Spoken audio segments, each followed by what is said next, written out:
Hey, loungers. I hope everybody's doing as great as I am this afternoon. Listen, guys, while I'm wrapping up from work today, I definitely wanted to go live this afternoon, okay? Shout out to the quote unquote godfather, okay, who wanted to talk about a man but couldn't help himself but to try to drag a woman once again, okay? So I was listening to this guy, okay? And this dude said, that I needed money from him, that I was broke and all this other shit and everything else, okay? Child, we gonna get into this shit right now, okay? Because what a nigga ain't gonna do is motherfucking lie on my pockets, okay? I don't give a fuck what he does with anybody else, but he ain't gonna do that shit with me, okay? We are definitely going to hold his crusty ass, black ass feet to the motherfucking fire today and make him pull up the motherfucking evidence of that, okay? Now let's go ahead and get into these hot topics because again, like he said, I'm not a banker. I've never had banking credentials that, I lied about that. And their only reason is because I had one car repossessed when I was sick at the time, which we're going to definitely prove today, okay? And then also, and then I paid for it, you know what I'm saying? That's why, because I pay my fucking bills, which is why, this is not a big deal, okay? But either way, we are going to get into all of that today. Also, I did speak with my attorney today, and I asked my attorney if it would be okay at this point to go ahead and show this paperwork that I allegedly owe Catherine Brown $75,000. So we're going to go ahead and take a look today and see whether or not that's actually true. Make sure you guys do hit the like button on the way in, and let's go ahead and get started, guys.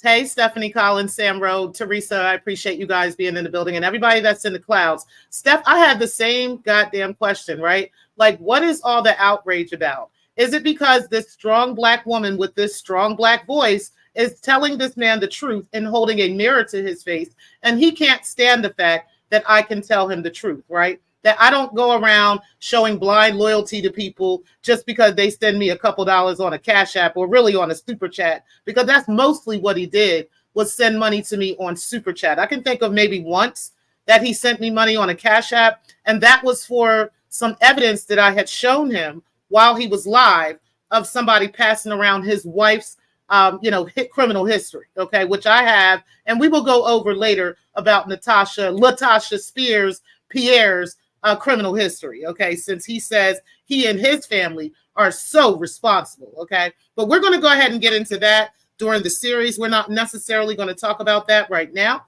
but I do definitely want to invite Derell, right? I'm going to go ahead and drop the link, and I'm going to give him another opportunity to go ahead and present these receipts, because what I asked him to do was present the evidence that I actually owed him a damn thing. Hey, CB, appreciate you being in the building. That I ever asked him for anything, and that I ever wanted anything from him. He just sent me money on Super Chats mostly, and that was only because he just wanted to show off for the sector and make him look like some millionaire that really he's not. And we will get into that during the series, okay? He's also running around here now trying to scare everybody in the sector into not, quote unquote, participating in this Surviving Derell series. Somehow or some way, I guess he thinks he's that motherfucking nigga, and we gonna be, oh my God, Derell, the wrath of God is gonna come down on me if I tell the truth about him. So it's like, okay, Derell, at the end of the day, you sound like a predator saying that, right? And because of that, we're gonna go ahead and make sure that we put your shit the fuck out there, okay? I'm gonna play y'all a quick timer because I'm getting a couple of messages. And I know that I'm having a problem with my phone right now. So if anybody is trying to call me, that's the reason. I don't know what's going on with the phone, but I'm trying to get that shit straightened out. Anyway, guys, let me play a quick timer for y'all so I can take a look at this message. Bear with me just a moment.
Okay, my bad, guys. I appreciate y'all for waiting on me. Okay, guys, let's go ahead and get into that. And thank you for those messages because you were absolutely right, child. Okay. But anyway, something is wrong with my phone. I dropped it in some water. So I think that's what's going on with it. And I just it's just been fucking up all fucking day. So either way, guys, if you want to get in touch with me, you might have to wait till later on this evening or just send me a message or whatever. Okay.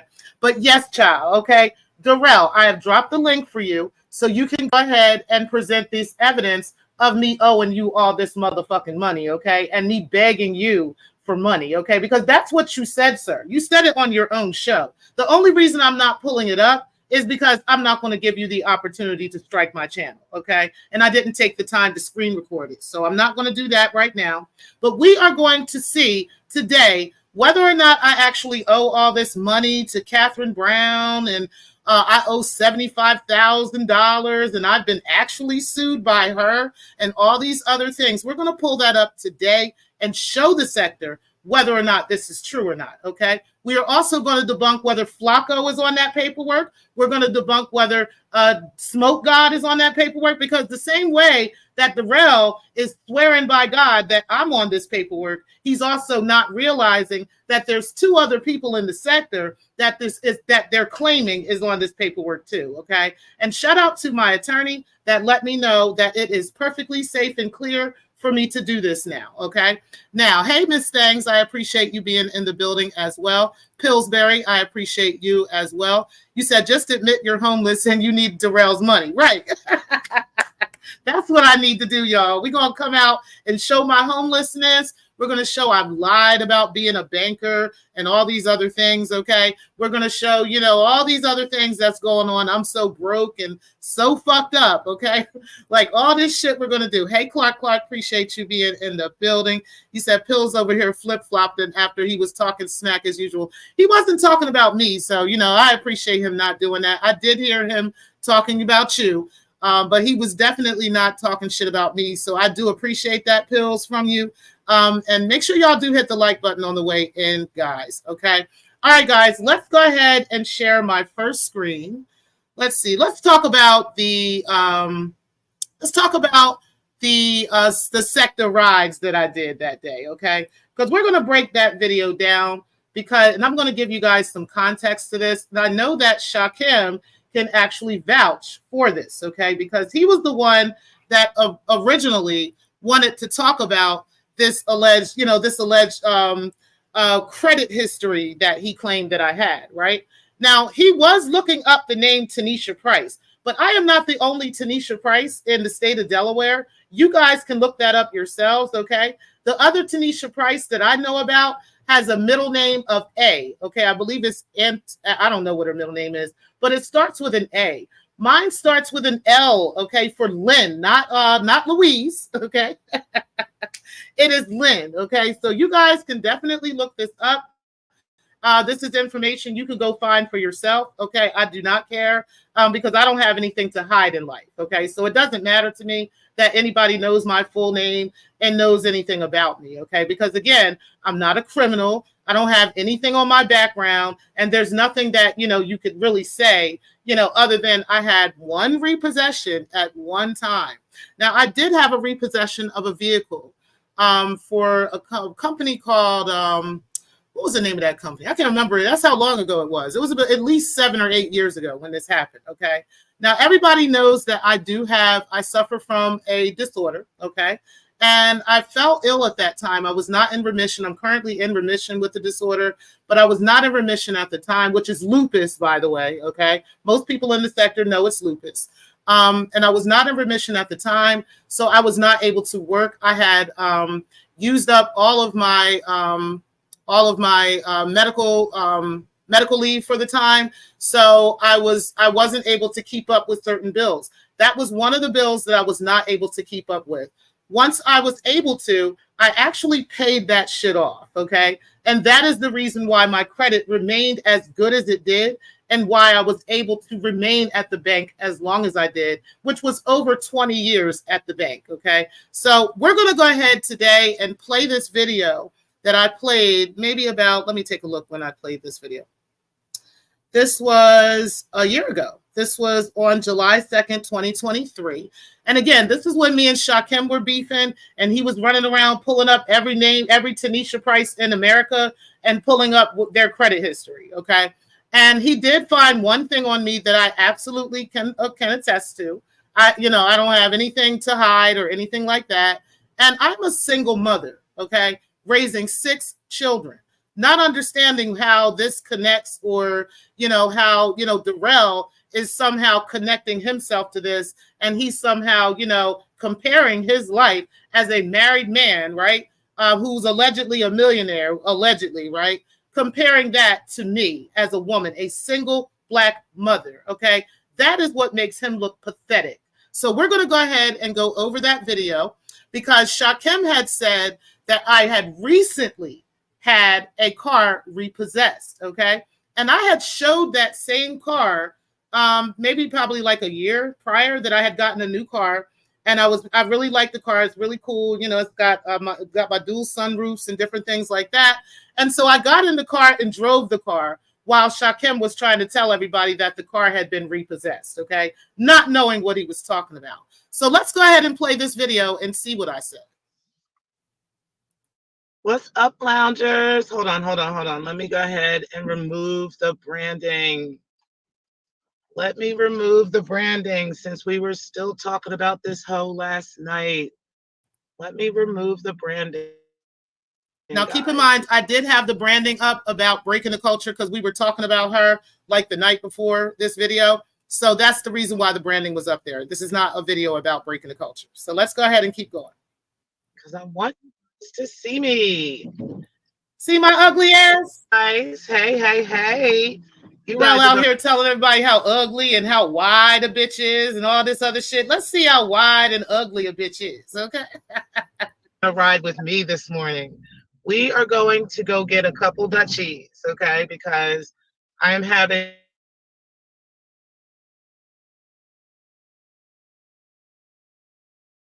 Hold on, it comes back on, because I think I had lost like my signal for a second. But let's go back a little bit so you guys can see. So allegedly, what I've been told, guys, is that my new car is the one that has been repossessed, okay? So we're going to check that out, because I told you guys a while back that about this car that I did have repossessed about 6-7 years ago, okay? Because I couldn't afford it. I got a new car last year, okay? And I had another car that I already had anyway, okay? So allegedly now the whole story is I got my car that I purchased last year repossessed as well, okay? So I did show you guys last year that I have a new vehicle that has dual sunroofs, okay? So this is still the new dual sunroofs that I still have, okay? I still have a Ford Edge. I don't know what else we need to see, but a bitch is in the car. I still got my vehicle, okay? Nobody is taking my car. I'm still driving, right? Like, I didn't go steal the repossessed car, right? And it's the same goddamn car. All right, so I just wanted to show that for a second, because this is what Derell's alleged receipt was of me being a broke ass bitch, and I can't pay any of my bills, and I have all this shit on my credit report and all this stuff, which is why there's no way I could ever have been a banker. Well, is that really so? Let's take a look at this tab right here, because I did a video as well when they were all running around claiming that I was lying about being a banker, right? I had lied about that shit, okay? And this was on January 24th, 2023. Hey, Redbone, appreciate you being in the building. This was January 24th, 2023, because again, back in 22, we had Breaking the Culture's bitch ass running around here telling everybody that I was lying about being a banker and all these other things and all this stuff. Let me restart this again. Hold on. Let me pull that out, because it's not going to play the okay, let's see. Let me make sure you guys can hear this. Let me know if you guys can hear it. Put a 1 in the chat if you guys can hear that.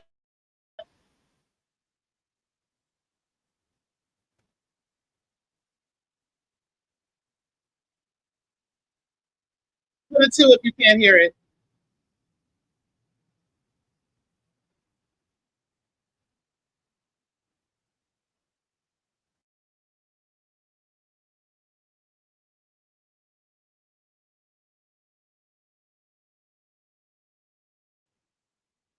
Okay, hold on 1 second. All right, I'm going to restart that one again. So bear with me just a moment. I'm going to restart it. And then we're going to get started. So hold on. All right, I'm going to restart. Yeah, I didn't hear it. I didn't hear it either. Okay, let me go ahead and pull that up one more time. I hate when YouTube does that. But we're going to go ahead and pull that up one more time. So you guys did hear, did you guys hear the car one? I'm pretty sure you guys heard that one, but I want to make sure y'all did. If not, we'll play it again. Put a 1 in the chat if you heard the car video. For some reason, sometimes when you switch screens, it'll stop playing. Okay, good. Okay, good. All right, so let me go ahead. I'm pulling up the other content again on whether or not I have lied to the people about me being a banker, okay? Because first of all, I showed in the Survivor series that Red actually doxed my banking job, okay? He actually doxed that and sent that to L. So that's already kind of been proven by itself. Y'all hit the like button for me, please. That's already been kind of proven for itself, that that's the case. But we're going to go ahead and pull up in real time whether or not I still own this license, okay? Whether or not, not so much whether I own the license, but so much whether I was actually licensed and credentialed for this, even though Derell would want y'all to think that I'm a liar about all this, right? I'm only lying when it's convenient for him. You know what I'm saying? Or when I'm telling the truth about him, when I'm debunking his lies, that's when I'm just a liar, right? Instead of, just being a man and owning up to some shit, he would rather just say, no, she's lying. She is lying. Don't believe anything she said. And just for all of y'all to know, this nigga actually is out here threatening the sector and telling the sector that if they in any way participate in my Surviving Derell series, that somehow the wrath of God is going to come down on you if you decide to do that. Like, this nigga really got that type of clout. Like, he really got that type of energy to stop anybody from telling the truth about his dumb ass. But we're going to see, right? We're going to see, because little does he know, I've already been sent information. Okay, so yeah, I don't know what he thinks is going to happen. I don't know what he thinks is, I don't know why he think niggas in this sector scared of him. But ain't nobody scared of you, Derell. Okay, nobody's scared of you, sir. So yeah, you can definitely come on through and show this receipt, right, of me, owing you all this money and all this other shit. Here it is, right here. One moment. All right. All right. So I'm going to go ahead and pull this up because, again, like I said, what we're not going to do, hold on, guys. What we're not going to do is play this game like as if I really owe you money or like you really got that type of house. Hold on 1 second. Let me go ahead and present my screen. Okay, IRS, exactly. Like, let's talk about the IRS. Let's talk about Medicaid fraud while you talking about niggas owing money and all this other shit, right? Let's go ahead and pull this up right here. Because I don't owe Medicaid shit, okay? I don't owe the bank shit. I don't owe any of that shit, okay? Now, like I said to y'all, that car that I had that issue with, that was like 8 years ago, right? 7, 8 years ago, at least that, okay? So I'm not really sure, what he's talking about how there's no way the bank would have ever hired me. You know what I'm saying? If that was the case, if this was 8 years ago. And I left the bank in October of 2022. Okay, that's when I left the bank. That's when I started working for myself. And I've been working for myself ever since then. Okay.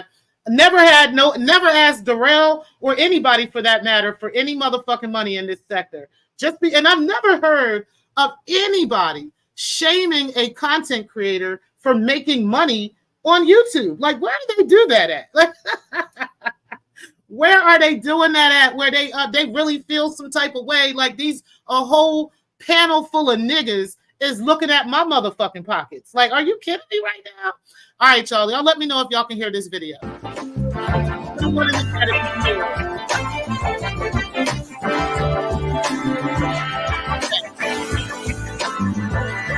Exactly, CG. I'm not asking nobody for money. There has been many of people. Put a one. Okay, y'all can hear this. Okay, good. That's the old school. Y'all remember the Morning Opinion? I love that song, and I might bring the Morning Opinion back, guys, because I absolutely love that theme song. And yeah, I miss kind of playing that and just talking to y'all early in the mornings. So I'm thinking about bringing the Morning Opinion back. But I just wanted to make sure you guys can hear me. But CB says, why is this even an issue? You are supporting your family. You are not depending on anybody in this sector for anything. Exactly. So I'm not sure why these fucking quote unquote alpha males are literally sitting around on a panel as if they're in a support group talking about my pussy, talking about whether I'm a cam girl. How dare I be a cam girl at 45? How dare I, make money online? How dare I be making money on YouTube and all this other stuff? I must be broke. I must be this. If I'm actually doing business, that makes me a broke bitch, right? Like, what type of grown-ass men are even thinking this way, okay? But let's go ahead and let's get into this, because I definitely showed a part of this video, and I want to get to it because I was talking about the Jehovah's Witnesses in this video as well. So all my J-dubs, y'all can go back and check this out as well. But let's go ahead and go to this part right here. A banker, okay? Now, before I show you guys that, I'm actually going to show you guys my NMLS license number. Okay? And y'all can listen. And the reason I want y'all to know, I want to show you, this is public information. This is information that can still be verified to this day on your own. I am going to give you the actual NMLS number, okay, that you can look up to see for yourself whether or not I was lying. Shout out to Rev G, because he definitely found that shit, okay? But we're going to go ahead and show it to you guys today because, again, this is public information, okay? I don't know what the hell Stephen was talking about there's 6 large banks in there's actually over 30 large banks in the state of Delaware, okay? Yes, many people get banking jobs in the state of Delaware as they work for, various other locations in Delaware, such as the DuPonts and other places, right, that are large businesses here in the state of Delaware, okay? So what the problem is not whether I actually worked at the bank and that I'm just trying to flex on y'all and claim I was working at the bank. No, there's stupid motherfuckers like Derell that have been running around claiming that this is all a lie, okay? And that I'm making this up and that, I've been a broke bitch all my life and that I've needed niggas like Derell to line my pockets, okay? Let's go ahead and see if that is the case. And again, you guys can look this shit up yourself. It doesn't matter to me. I'll tell you that is because it is actually public information. It's not something that is hidden. You guys already know my name, okay? So you guys can look this up and it would be very easy to find me, okay? It would be really, really easy to find me. Now, as we are looking this up and as we're going through this, I want you guys to take note of my actual name that is actually registered with the NMLS under my unique ID number, okay? Notice that my name is not Tanisha Wright, not Tanisha Smith, not any of these other names, okay? I want you guys to keep that in mind before we go look at this Pacer account and find out whether I'm actually on this lawsuit or not. Let's go ahead and keep going. So, and define whether or not I am able to provide you with a loan, okay? Now, that is my NMLS license number, okay? And we're going to go over exactly what an NMLS license number is and why you have to have it, okay? And why it is public information as well, okay? And then we're going to look up my NMLS license number together. We're going to do a nice little sector trip. We're going to look up the NMLS license number together, and we're going to see whether or not this is actually an NMLS number. And you'll be able to see whether or not this is from a banking institution or whether this is, what this is from. Okay. So, like I said, there is this great rumor out here that Tpri is out here faking the funk. Okay. Hey, and that I'm out here, saying that I am a banker and I am not really a banker. Okay. I am just out here giving y'all loan information, giving y'all banking information, and I don't know what the hell I'm talking about. Okay. Which is a crime. Okay. It really, in all honesty, I am not allowed by law to give any type of loans or anything like that without this number. Okay. And this number is unique to me. No one else in the world has this number as an NMLS number. And this number has to follow me all the way around the board, no matter what state I move into, no matter what state I decide to do banking in, no matter what state I decide to do loans in. Okay.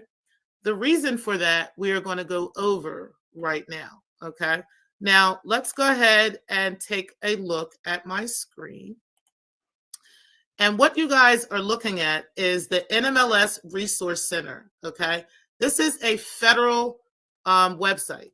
All right. And I'm going to go ahead and go back to where I got this from so that you guys can understand how to do this and why to do this. Okay. And it's now, I want you guys to take note of the actual website. Okay. So that you can look for yourself. Like I said, I have nothing to fucking hide. Okay. Go ahead and take a look for yourself. Do your own research on this for our community to understand this type of stuff, because this is how you keep yourself from getting bad loans. This is how you keep yourself from getting involved in loans that are targeting the Black community and various things. You can actually look up whether or not someone is giving you a legitimate loan from a legitimate business. And how you do that is through the NMLS Consumer Access company, okay? The Consumer Access website. This is https://mortgage.nationwideLicensingSystem.org, okay? Now, I'm going to click on that. And again, this is a federal website, okay? Now, we're going to read a little bit. That way you guys understand what you're looking at. And then I'm going to go through and show you guys exactly what this is all about, okay?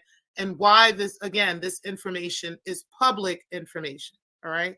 Now, the NMLS Consumer Access, in order to provide the general public with greater information concerning companies and professionals in the financial services industry and in fulfillment of the Federal Safe Mortgage Licensing Act of 2008, NMLS launched a website called NMLS Consumer Access.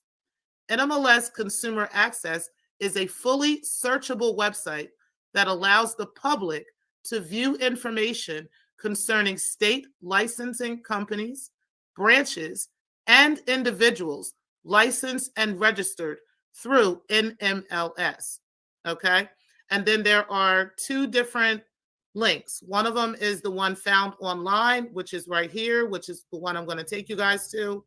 And then also the NMLS Consumer Access is a standalone website separate from NMLS that contains administrative and licensing information for companies, branches, and individuals licensed or registered through NMLS. For more information about consumer access, you can click this, okay? And that is a link just given. We will be going over his IRS documents in the future. We will be talking about that during these series. You information on shout that. Out to, but what I'd like to shout out to the person that sent me that information, Derell, while the wrath of God is going to rain down on them. All right, let's finish up. To take you to first is this link, which is the Safe Mortgage Licensing Act of 2008. I want you guys to understand why this license is in place, okay? And why every person who gives out loans has to have this license number. All right. And this actually proves whether someone is a banker, okay, and whether they can actually provide loans. Now, Title V of PL 110-289, the Secure and Fair Enforcement for Mortgage Licensing Act of 2008, which is the SAFE Act, was passed on July 30th, 2008. The new federal law gave states 1 year to pass legislation requiring the licensure of mortgage loan originators according to national standards and the participation of state agencies on the National Mortgage Licensing System and Registry, NMLS. So again, NMLS stands for Nationwide Mortgage Licensing System and Registry. The SAFE Act is designed to enhance consumer protection and reduce fraud through the setting of minimum standards for the licensed mortgage loan originators. Mortgage loan originators who work for an insured depository or its owned or controlled subsidiary that is regulated by a federal banking agency or for an institution regulated by the Farm Credit Administration are registered. All other mortgage loan originators are licensed by the states. The SAFE Act requires state licensed MLOs to pass a written qualified test, to complete pre-licensure education courses, and to take annual continuing education courses. The SAFE Act also requires all MLOs to submit fingerprints to Nationwide Mortgage Licensing System, NMLS, for submission to the FBI for a criminal background check, and state licensed MLOs to provide authorization for NMLS to obtain an independent credit report. Now, how the hell do I have this NMLL license number, but my credit is so fucked up, according to the Godfather? Okay, now let's go ahead and keep going. Now, I said all that for a reason, and I am on this website, okay? I want you guys to understand that not just anybody can get this license. You have to go through extensive criminal background checks and extensive credit history yearly. This is not something you do once. This is something you do on a yearly basis, okay? So it would be a complete conflict of interest for anyone to have such a license and have a horrible credit report with all types of evictions and all types of stuff on their credit report, and they are able to hold such a license and such a number, okay? You are reading this from a federal website, all right? Now, let's go ahead and take a look at the mortgage licensing consumer access. And I'm going to click on that link for you right now. And we are going to enter my NMLS number, which again is 221-12439. Okay, so let's enter that. All right, so we're on the website now, as you guys can see. Okay, so we're going to enter my number. And of course, you got to do the terms and conditions. Okay, so we're going to check this box. You guys can see the terms and conditions. We're going to check by checking this box. I agree to the terms. We're going to enter the characters shown above.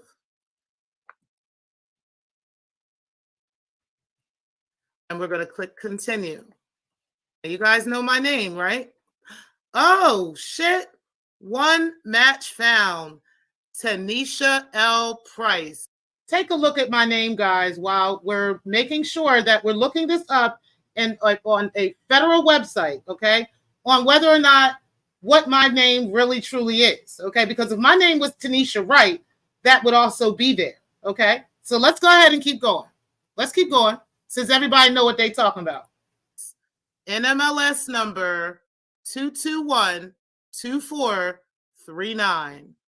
Boom. I cannot even be in this system without being a banker. Just to let you guys know, I cannot be on this website at all without actually being a banker. So yes, Tpri is a banker. Right now, I am not active because I am no longer working at WSFS Bank, okay? That is one of the oldest banks in the country. And yes, I worked there for several years, and I did banking for several years, including not only at WSFS, but also at Barclays Bank. I take this NMLS number everywhere I go, no matter where I go to, no matter what state I go to. And it is unique to only me. No one else has this number. No one else can have this number. And I have to provide it to you. And yes, it has to be on every single document that I would have that would have any type of loans on it, any type of anything. So when I was at the bank, when I signed anything when I sent any type of email out, my NMLS number was also included in that. Okay. And that anywhere I go now, if I decided to work for Fannie Mae or Freddie Mac, I would have to do the same thing and it would be the same number. Okay. So you guys are more than welcome to go back to the NMLS website and take a look for yourselves. There's lots of different things you can look into, lots of different things you can read for yourself. You can read the information about consumer access, what the Safe Mortgaging Licensing Act is all about, why people have it, and why this is public information, and why I don't mind sharing it with you. I have no problem sharing that with you. That is something that I just happen to receive. That is something that I happen to have. And that is one of many licenses that I own regarding banking. Okay. That's just one of many. But yes, I can actually give you a loan. I can actually sell you a house. I can actually do all those things. Okay. There's a lot of things that I have done with the bank, and, not just with credit cards. It's with, also with just getting loans altogether, getting vehicle loans, you name it. And yes, this NMLS number is my actual number, and I receive that. The bank credentialized me based off of my experience and based off of a whole lot of other stuff. Okay, so yes, that was been debunked in less than 25 minutes. Hey, Samba, I appreciate you being in the building too. And shout out. That is what I wanted to show you guys while Derell is out here telling everybody that I am such a liar, that I be making shit up, and, I don't know what I'm talking about, all these other wonderful things, okay? Now, what I'd like to do now is go into, because we're not going to spend a whole lot of time up here today, we're just going to go into this Pacer account, okay? Let's take a look at Pacer because, again, allegedly, according to Derell, I have, have a case from Catherine Brown against me, okay? Let's go ahead and find out if that is the case. Now, you guys already took note of my actual name, okay? So we're going to look right now and see whether or not Catherine Brown has me, Tanisha Price, in the state of Delaware, listed on that website, okay? Because according to this lawsuit, right? I should be listed here as Tanisha Price, right? My address should be the state of Delaware. I mean, I think you guys kind of understand that at this point. So let's go ahead and see whether or not this is the case. Now let's go ahead. We're going to go down. We've got all these Catherine Browns, but we know that this case was in Louisiana. Okay. So this was in the district court, the Eastern District Court of Louisiana. The case is Brown versus Topka on October 8th, 2021. Okay. You guys can see that there on the screen, right? Let me go ahead and highlight it so you guys can see for yourselves what I'm talking about. Okay. That is the actual case. All right. So let's go ahead and click into that case. We're going to share this screen now. Okay. And we are going to pull, let's see. Let's pull the history on this case. Okay. And we're going to pull all events. You guys can see I have all events listed here, right? And we're going to run the query on that case. And we're going to find the final, all this parts. We see all this stuff in here, right? We see all these things that happen, even Anti's dismissal of the case, and all those things are in here, okay? The final thing that was put in here for this case was an order on a motion for a default judgment, which was entered on February 21st of 2024, okay? Everybody pull up a seat because y'all saying that Tpri, Tanisha Price, owes Catherine Brown some money, right? Okay, let's take a look, Derell, if you're right. Let's look at this order for motion. Now, what y'all need to get yourselves is a pacer.org account, okay? Not pacer.com, not the fake one. Y'all need to go to pacer.org, okay, to make sure that you're pulling up these documents. Now, let's read this together. United States District Court, Eastern District of Louisiana. Catherine Brown, civil action versus, and then there's the number, Miyango Topka, okay? Miyango, okay? Entry for default. Considering the plaintiff's motion for entry of default, document 76, it is hereby ordered that the foregoing motion is granted. Preliminary, look at that word, preliminary default, okay? That's very important to know as well for anybody else that might have been listed on this alleged, court order, okay? Because you actually have a certain amount of time to turn in certain documents in order for this to even become finalized, okay? Just to let you know, Catherine, all right? But either way, if with me, you would have to go back through the whole process because it says it is entered against defendants Jonte Miller, Tanisha Wright, okay, and Miyango Topka for failure to answer or otherwise make an appearance in this matter pursuant to Rule 55 of Federal Rules of Civil Procedure. Do y'all see Tanisha Price listed anywhere there? But yet y'all know that Tanisha Price is obviously my legal name, and my legal name is listed on actual federal documents and federal records, right? So Tanisha Price is who that should be. But I don't know who Tanisha Wright is, okay? Now, let's keep going. Because she signed this, the court signed this on May 2nd, 2024, okay? And then it has the last known addresses of the defendants, right? Tanisha Wright, right here, lives at 5929 Windsor Avenue in Philadelphia, PA.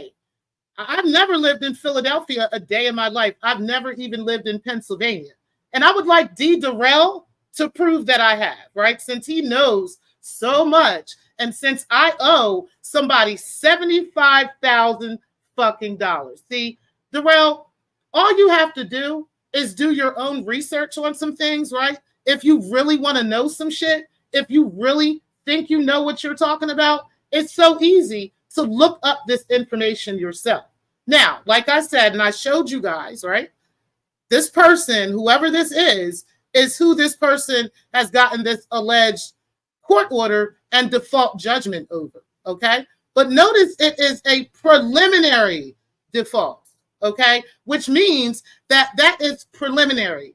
They would have to file certain other things and bring actual evidence and proof of certain things to the court, and they only had 30 days to do that, okay? let's take a look again at this pacer. Let's go back to the final document, which was the order for default. The only thing and the last thing that was entered for this alleged default was May 2nd of 2024. And again, they had 30 fucking days to put in that order with the court in order for this to become a finalized actual motion for default. So again, Derell, okay, you should know with all the times you've been sued and all the money that you owe, right? You should know these things, okay? So before you get to talking about me, okay, and let me make sure I get y'all the case number because I want y'all to be able to look this up for yourselves. Let's go ahead and pull this case number. This is the case number right here. I'm going to copy that and I'm going to put that in the chat. So you guys can go for yourselves to Pacer and take a look, and nobody can say that Tpri is making this up. Tpri is just doing this on her own. I made up this whole thing and everything else, and I'm trying to make things be what I want it to be, right? Here's the actual case number that you can look for yourself, okay? No, Tanisha Price is not listed anywhere on this motion for entry for default, okay? So I don't owe nobody shit. I don't know what you talking about, Derell. Just like I don't owe Catherine Brown shit, I don't owe you shit either, okay? And Catherine, just to let you know, if you actually want to sue me, you are going to have to not only come to the state of Delaware to do it, but you're also going to have to actually have me actually served, okay? I gave you an actual address you can serve me at, and you still haven't done it to this motherfucking day, okay? So, again, now, if you decide you want to, we can surely go to court, baby, okay? And I will make that a spectacle for the sector, okay? Because I know damn well I don't owe you shit, okay? But as far as Derell, since he swears he knows so much about Tanisha Price, not Tanisha Wright, okay? Yeah, let's see, Derell, you prove that that's actually me, because I can show evidence of the things I say, okay? I don't have to run around here making up shit, lying on motherfuckers, making shit what I want it to be because I'm so butthurt that they're telling me the truth about themselves, right? That they telling me the truth about myself. I don't have to do any of that. I can show you the actual evidence of what I'm saying, right? I can. And again, let's look again so we can make sure we got this right. Let's make sure we got this right. Let's take a look, okay? It is hereby ordered that the foregoing motion is granted. Preliminary default is entered against defendants Jonte Miller, which I don't know if Smoke God's name is really that, Tanisha Wright, and Mayango Topka for failure to answer or otherwise make an appearance in this matter, okay? The last known address for Jonte was in North Carolina, which again, we know that the Smoke God don't live in North Carolina, okay? Tanisha Wright, whoever that is, because we know that damn sure ain't me, is at 5929 Windsor Avenue, right? And Mayango Topka is in West Fargo, North Dakota, all right? So that's what we got here, guys, while you're looking at actual court documents on this preliminary default judgment against these quote-unquote 3 individuals that they claim is me, Flacco, and Smoke God. Okay, so I'll wait. I will absolutely wait for you, Derell, to show the evidence and proof that this is me. While you're telling everybody I'm so broke, I need to pay everybody back. I need to pay you. I need to pay Catherine Brown. I owe all these people all this money. I got all these financial problems and all this shit. And you don't know what the fuck you fucking talking about, okay? Like I said, I dropped that link for you to come up here and show your evidence. And again, your pussy ass didn't want to come up here because you know I'm telling the motherfucking truth, right? And I'm going to keep telling the truth about you. I'm going to keep talking about you, right? Where did this 75K come from? I'd like to know. I would like to know because according to those documents, There wasn't even a financial gain in there. They never even asked for any amount of money. Yes, ma'am, you certainly can. I'll drop the link again. But yeah, they didn't even actually ask for any particular amount of money. So where are you getting this from, Derell, while you're lying to the sector about me owing all this money to all these people and how broke I am and how fucked up financially I am and all these other things?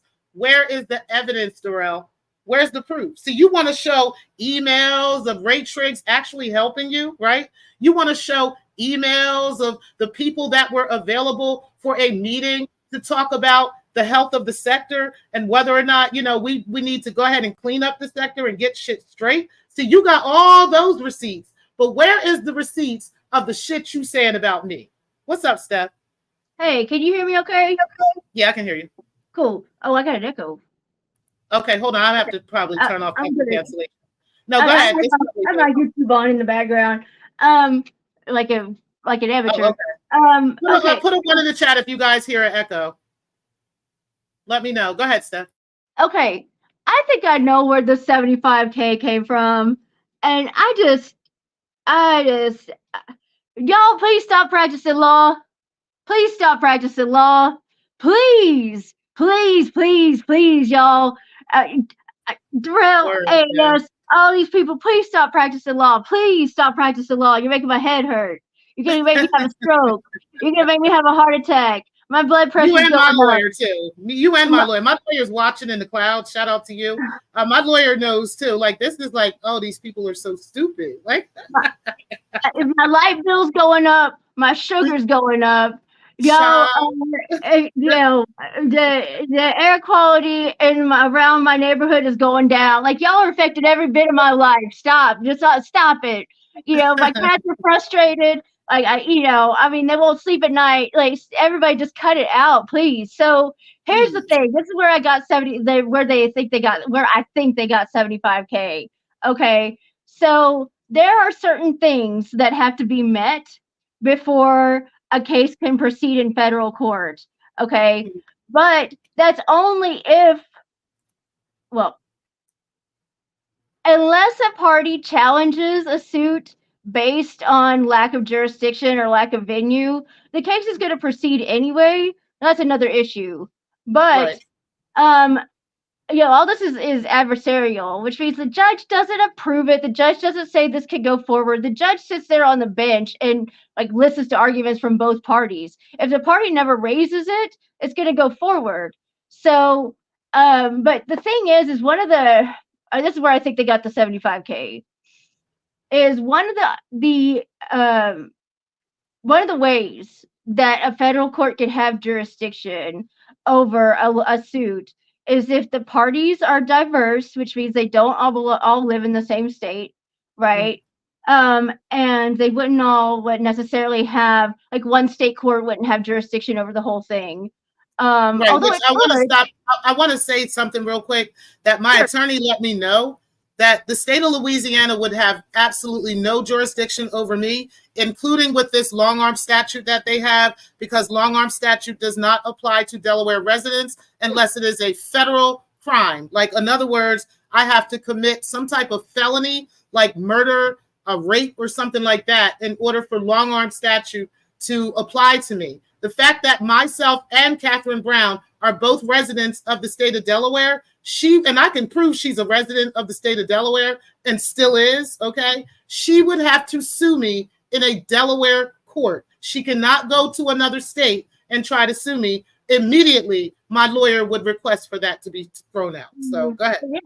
I mean, that's the thing, is there's got to be real diversity of parties, which seems like it would be an issue there. I hate to say one way, because, a lawyer's favorite word is it depends, right? A favorite phrase is it depends. Right. And I don't want to be up here giving quote unquote legal advice, but I can say that so if a federal court is going to have jurisdiction over a state question of law, not a federal question, but something arising under a state law, the parties have to live in different states, and the amount in controversy has to be over 75K.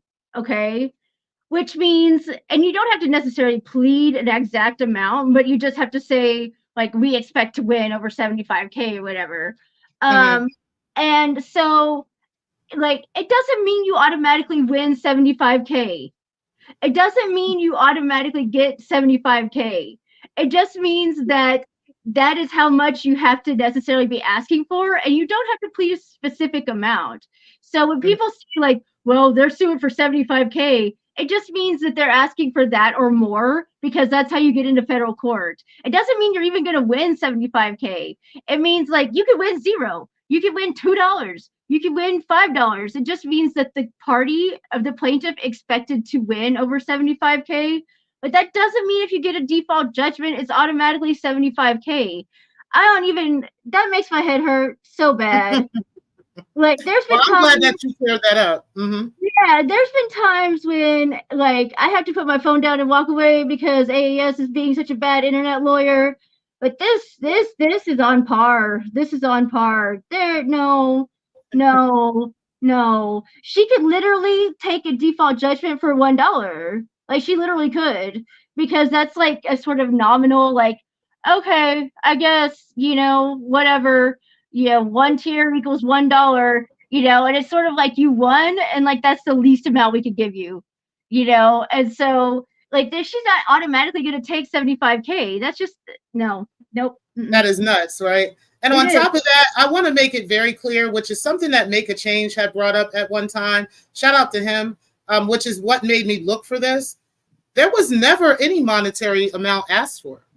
Nope. They never asked for any amount. They just kept Mhm. arguing about YouTube drama and YouTube beef, but they weren't really, they never were saying, like, this is what my damages come to, this is the amount, and we are asking for this amount. They never did that.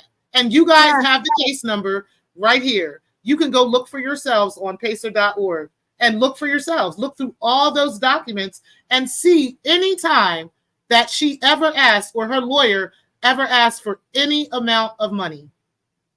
And I'll wait. I think in this case, it's not like an accident where I've got so much in medical bills that I can show you, right? It's Mhm. not like my house burned down and I know like exactly what I had to pay the homeowner's insurance, or whatever. This is like a touchy-feely kind of like, how bad were your feelings hurt? And like it could literally be Yeah. $1. Because it's like, what are we even talking about here? I mean, the lawsuit was goofy to begin with. Let's just be real. Like Right. your feelings got hurt on the internet. Like that's really what she was claiming. And Mhm. so, I doubt that, like, because a lot of times you can wait to prove up damages after you get a libel verdict. After the jury finds that the defendant or one or more were liable, then you could get into like how much the verdict is actually worth. But here it's like, what what are we even talking? I don't know like how to put a price. I've never been good with pain and suffering damages because I don't know how to put a price on people's emotions. That's a really hard thing, and all this entire case is emotions. Right. So I think it would be hard pressed to get too terrible much money out of this thing. Now, one other thing about the preliminary judgment. What can you tell us a little bit and give us some of your insight of what that would mean? So a lot of times with default judgments, you have to come back and show that you're actually entitled to the default judgment, right? So at first you get preliminary, and then you would have to come back and show that the judgment would be somewhat justified. Like, this is one of my favorite examples. So let's say I live next door to you, and I hated the color of your rose bushes. Like, I hated the color of your rose bushes, right? And so I'm just going to sue you for everything you've got because you are emotionally harming me with those damn roses. I don't like them. I wish you would have planted red instead of pink. I can So, see somebody in the US doing some shit like that too. I But go ahead. mean, you devil, you demon, you louse. Those should have been red roses instead of pink. So, I just write up a lawsuit real quick on the back of a napkin, and I take it down to the clerk and I file it. And I serve the wrong, or no, let's just say I even serve you and you're like, what the hell is this? And you don't answer because like whatever happens, right? You don't answer. Mhm. And so I go down and I get a default judgment based on you not answering, right? Just solely based on that. I would have to, if I got a preliminary, if that was a jurisdiction that required one, I would have to come back and basically be like, no, she owes me money for real because of her damn roses. And like at that point, the judge would be like, oh, does she now? Are you serious? Bailiff, we got another one. And he would he would wait the bailiff over to see if I'm like, if I needed involuntary detention or something. I mean, it would be like, what are you doing here? And so, like, you'd actually like usually for a preliminary, it's based on like not answering, but it's also like you have to come back and prove that your lawsuit is worth a damn, essentially. Exactly. Yeah. Exactly.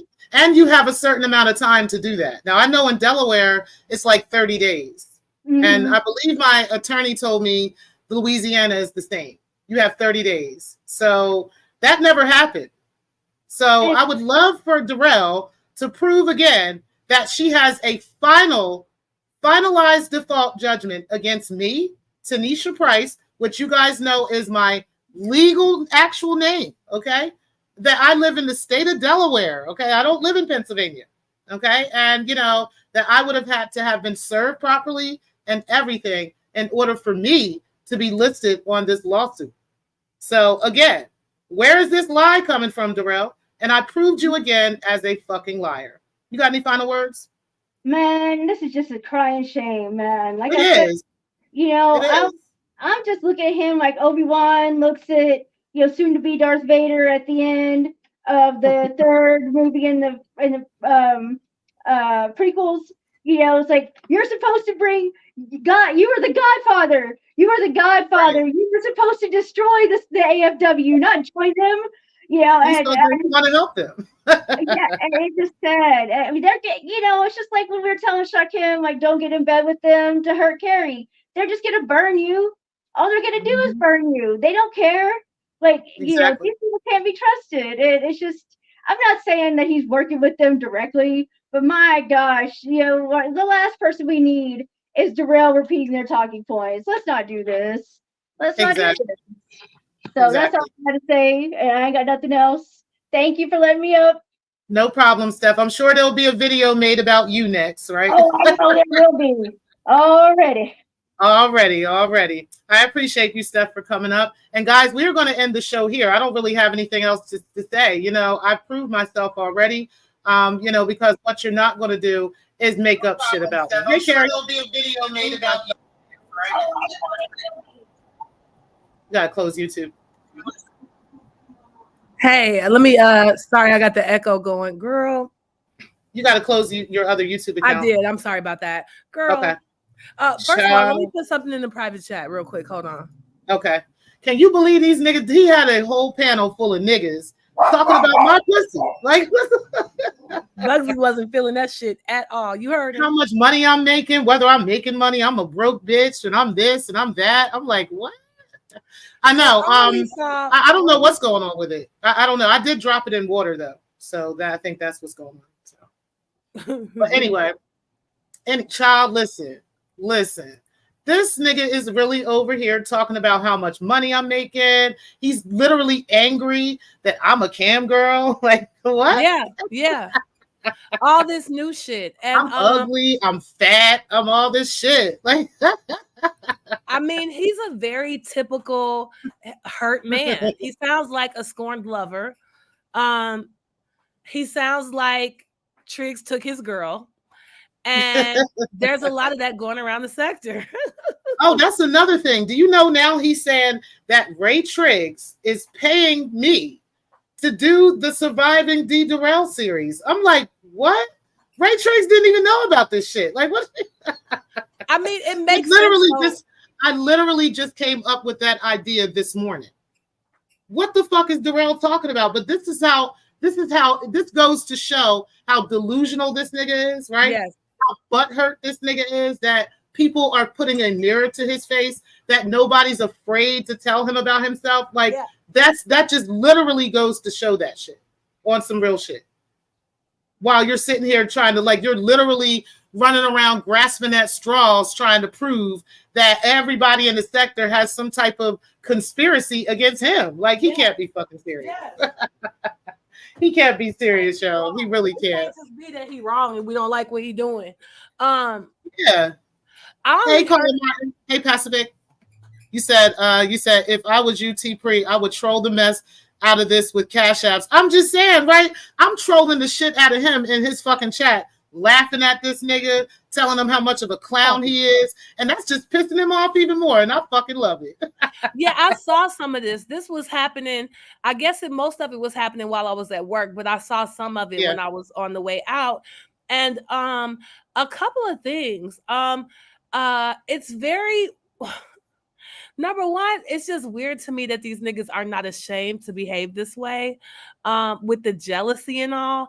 And what was it? Okay, first, it was very funny to see a panel full of men up there that can't figure out why the women like Ray Triggs. And that portion of that, I'm gonna go back and clip it because it was like Remix, Photon, Stefan, Derell, and somebody else, and they're just all like, why? He only does one show a week. Why do they like this guy so much? Why? And this was minutes after. I mean, why are they not ashamed? I would never, They should really be ashamed of themselves, like, and they're not. And that's the funny part about it. That's why I keep trolling his ass. He's like, why are you over here in my chat? I'm like, because you're a clown. Like, this is pure entertainment, sir. Well, and it's like right before he was crying, why do they like him so much? Why him? Why not me? You know what I'm saying? I gave them money and all this shit. He was saying how you were so broke or whatever, but then he admitted that you didn't give a fuck about his money and started dragging him. So right. So like, which one is it? Right, it's like exactly. So it's just like Puppy. He did not start making all this noise till he heard your voice. He want to be heard by Tpri. Hey, so bad. Bugsy. Say hey, Bugsy, because all of a sudden he Mr. Squeaky Toy. You know what I'm saying? She hear you, boo. She heard you. He looking up like she did. She heard me. Come here and look at the avatar. So that's my baby. Yeah, it's like he couldn't understand that when you were sticking up for him, it's just because it was right. He thought he was buying you, but I knew the whole time. And it's funny, he said that he knew I would turn on him, which I'm proud of that because I don't have no loyalty to you. Like, why would I? Like, if you're wrong, you're wrong. If you're right, you're right. Right. But he did say that he expected you. He expected you because he gave you money. Mm-hmm. To have his back and defend him. And so, sometimes people don't know who you are. It's, the situation don't present itself. Like, you could just be allies by coincidence. Right. Or the way Stefan thought we was his friends just because we went on panels with him. It was just like, no, if you would have asked me, I would have told you you're trash 3 months ago. Like, I've always thought you were trash. You've always been trash. I would never be friends with you. You are trash, sir. Yeah, we're not friends, bro. It is what it is. Like, how could you possibly think you were worthy of our friendship? Like, what are you going on about? But I will tell you where he does fit in. That panel with Remix calling somebody else an abuser. Remix said on his panel that nobody ever showed paperwork of him abusing anybody. So what a bizarre thing to say.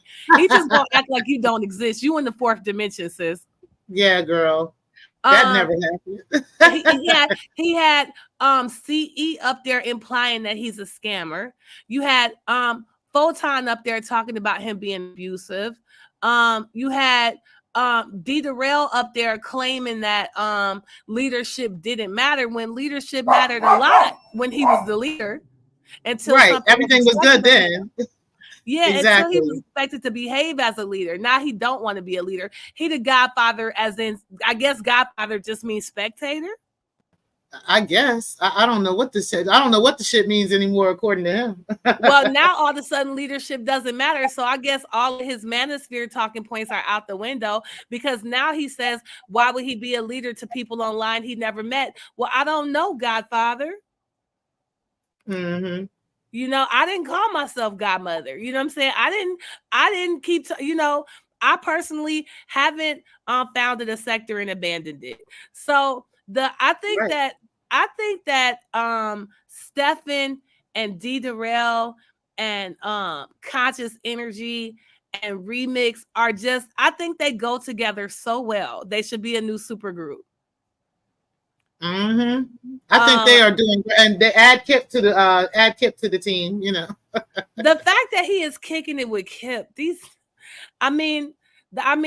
in Rev G. These people, and then, girl, the best aggravated burglary. Like, we got all kinds of shit on Dennis. Oh no, you didn't pull it right, girl. You be in the fourth with these receipts, girl. How is it you? I'm just saying, like, they want us to be looking at this strange man in Georgia's receipts, right? Wow. No, Dennis Dixie is up here crying about it. No, nobody's ever pulled up paperworks on Remix beating on women. That's not true. Wow. Nobody ever showed that paperwork, Tpri. I don't see anything. I see nothing. Nobody showed nothing is here. If you nothing to show. No guilty pleas.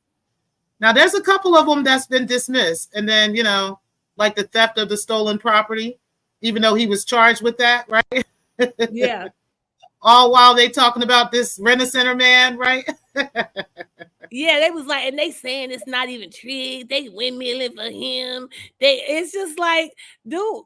Maybe if you sat around and thought about why people are being supportive of him, you would get the support you're complaining about not having, because Derell is up there like, I did 4 shows a week.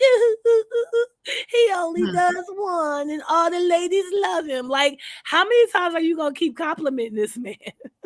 Right. Now I want to go back to this underage drinking thing, because he was trying to say that this happened when he was like, 18 or some shit. Let's do some math on that, right? No, hold on. No, I want to hear that. I just want to finish my point. Okay.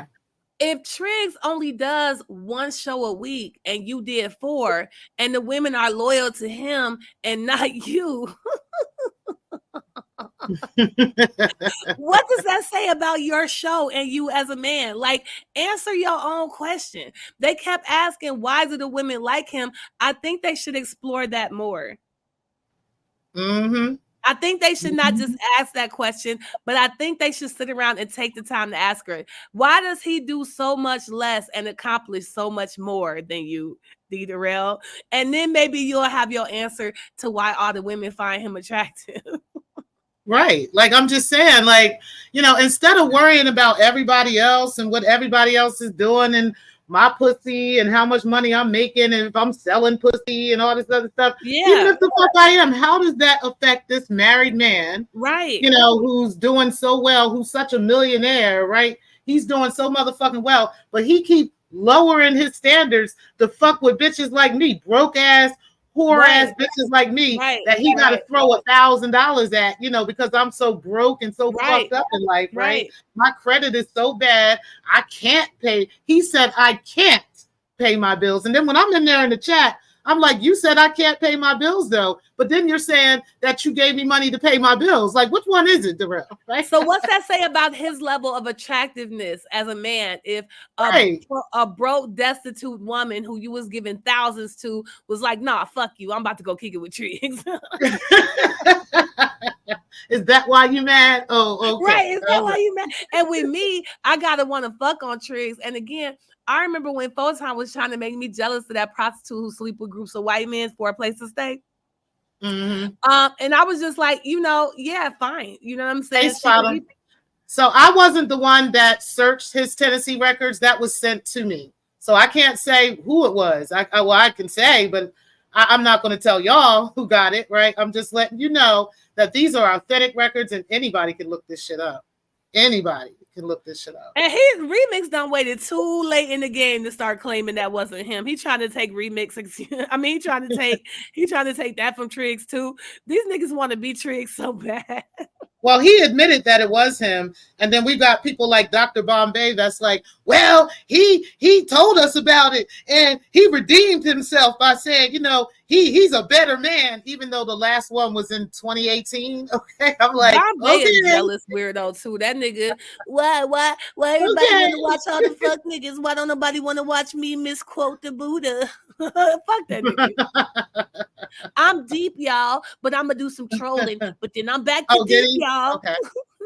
Oh yeah, Spotum said he lied for months on that shit and claimed that it wasn't true. Now he's claiming it was, but why is everybody coming after me? I redeemed myself. I'm doing better. I am no longer doing this, even though every other day this nigga online talking about which next bitch he gonna slap. He gonna slap this hoe. He gonna slap that hoe. That's his whole record is slapping hoes. So I mean, And he be taking advantage of big girls. Facts. Motherfucking facts, Cal. Facts on facts. Yeah, that's what I just came up. These niggas was like, why Triggs? Why not me? I did 4 shows. Why? No, they is hurt over that shit. I gave her money, that broke bitch. That shit was so funny. And like I said, Stephen turncoat ass, whoever he mad at, they could be over there like she a leprechaun. He'd be like, true word. I could be more of a leprechaun than her. And Stephen wants me to be a prostitute so fucking bad, yo. Like, well, and he doing it don't make no sense. Well, when he was dragging me for not sticking up for his racist dad, he was emailing me at the same time begging to be my friend. And he doing the same thing to you, texting you, begging you to be friends, and then want to go on a panel and tell all these lies and bullshit. But again, yeah, let's look at that real quick. Let me look at that real quick. Go ahead, yeah. Because I had sent it to my email, so I could look at those messages from my email. My phone is fucked up. I can't even turn it on. That nigga be online like, fuck that bitch. On them little texts, he be like, I always thought you were a valuable friend, and I loved you. Like, bitch, what? He worse than phone time. Girl, I was on Sexy Toy Lady show the other night. I wasn't on the panel, but I was in the chat.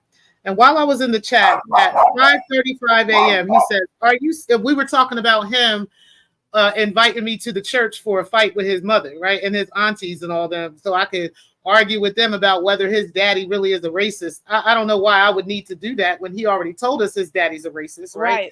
He's going to say, are you serious? Or putting on for content. I just don't understand. I have a 5-year history with you. I only responded after you. I'm like, what? Okay. And then he said, I wasn't the one that called you a gorilla-faced bitch. And I just blocked him after that shit. Like, well, do he think your answer is going to be, wow, you're right, Stephen, let's be friends? You're right, Stephen. We have been friends for 5 years. Like, no, sir, I haven't even known you for 5 years.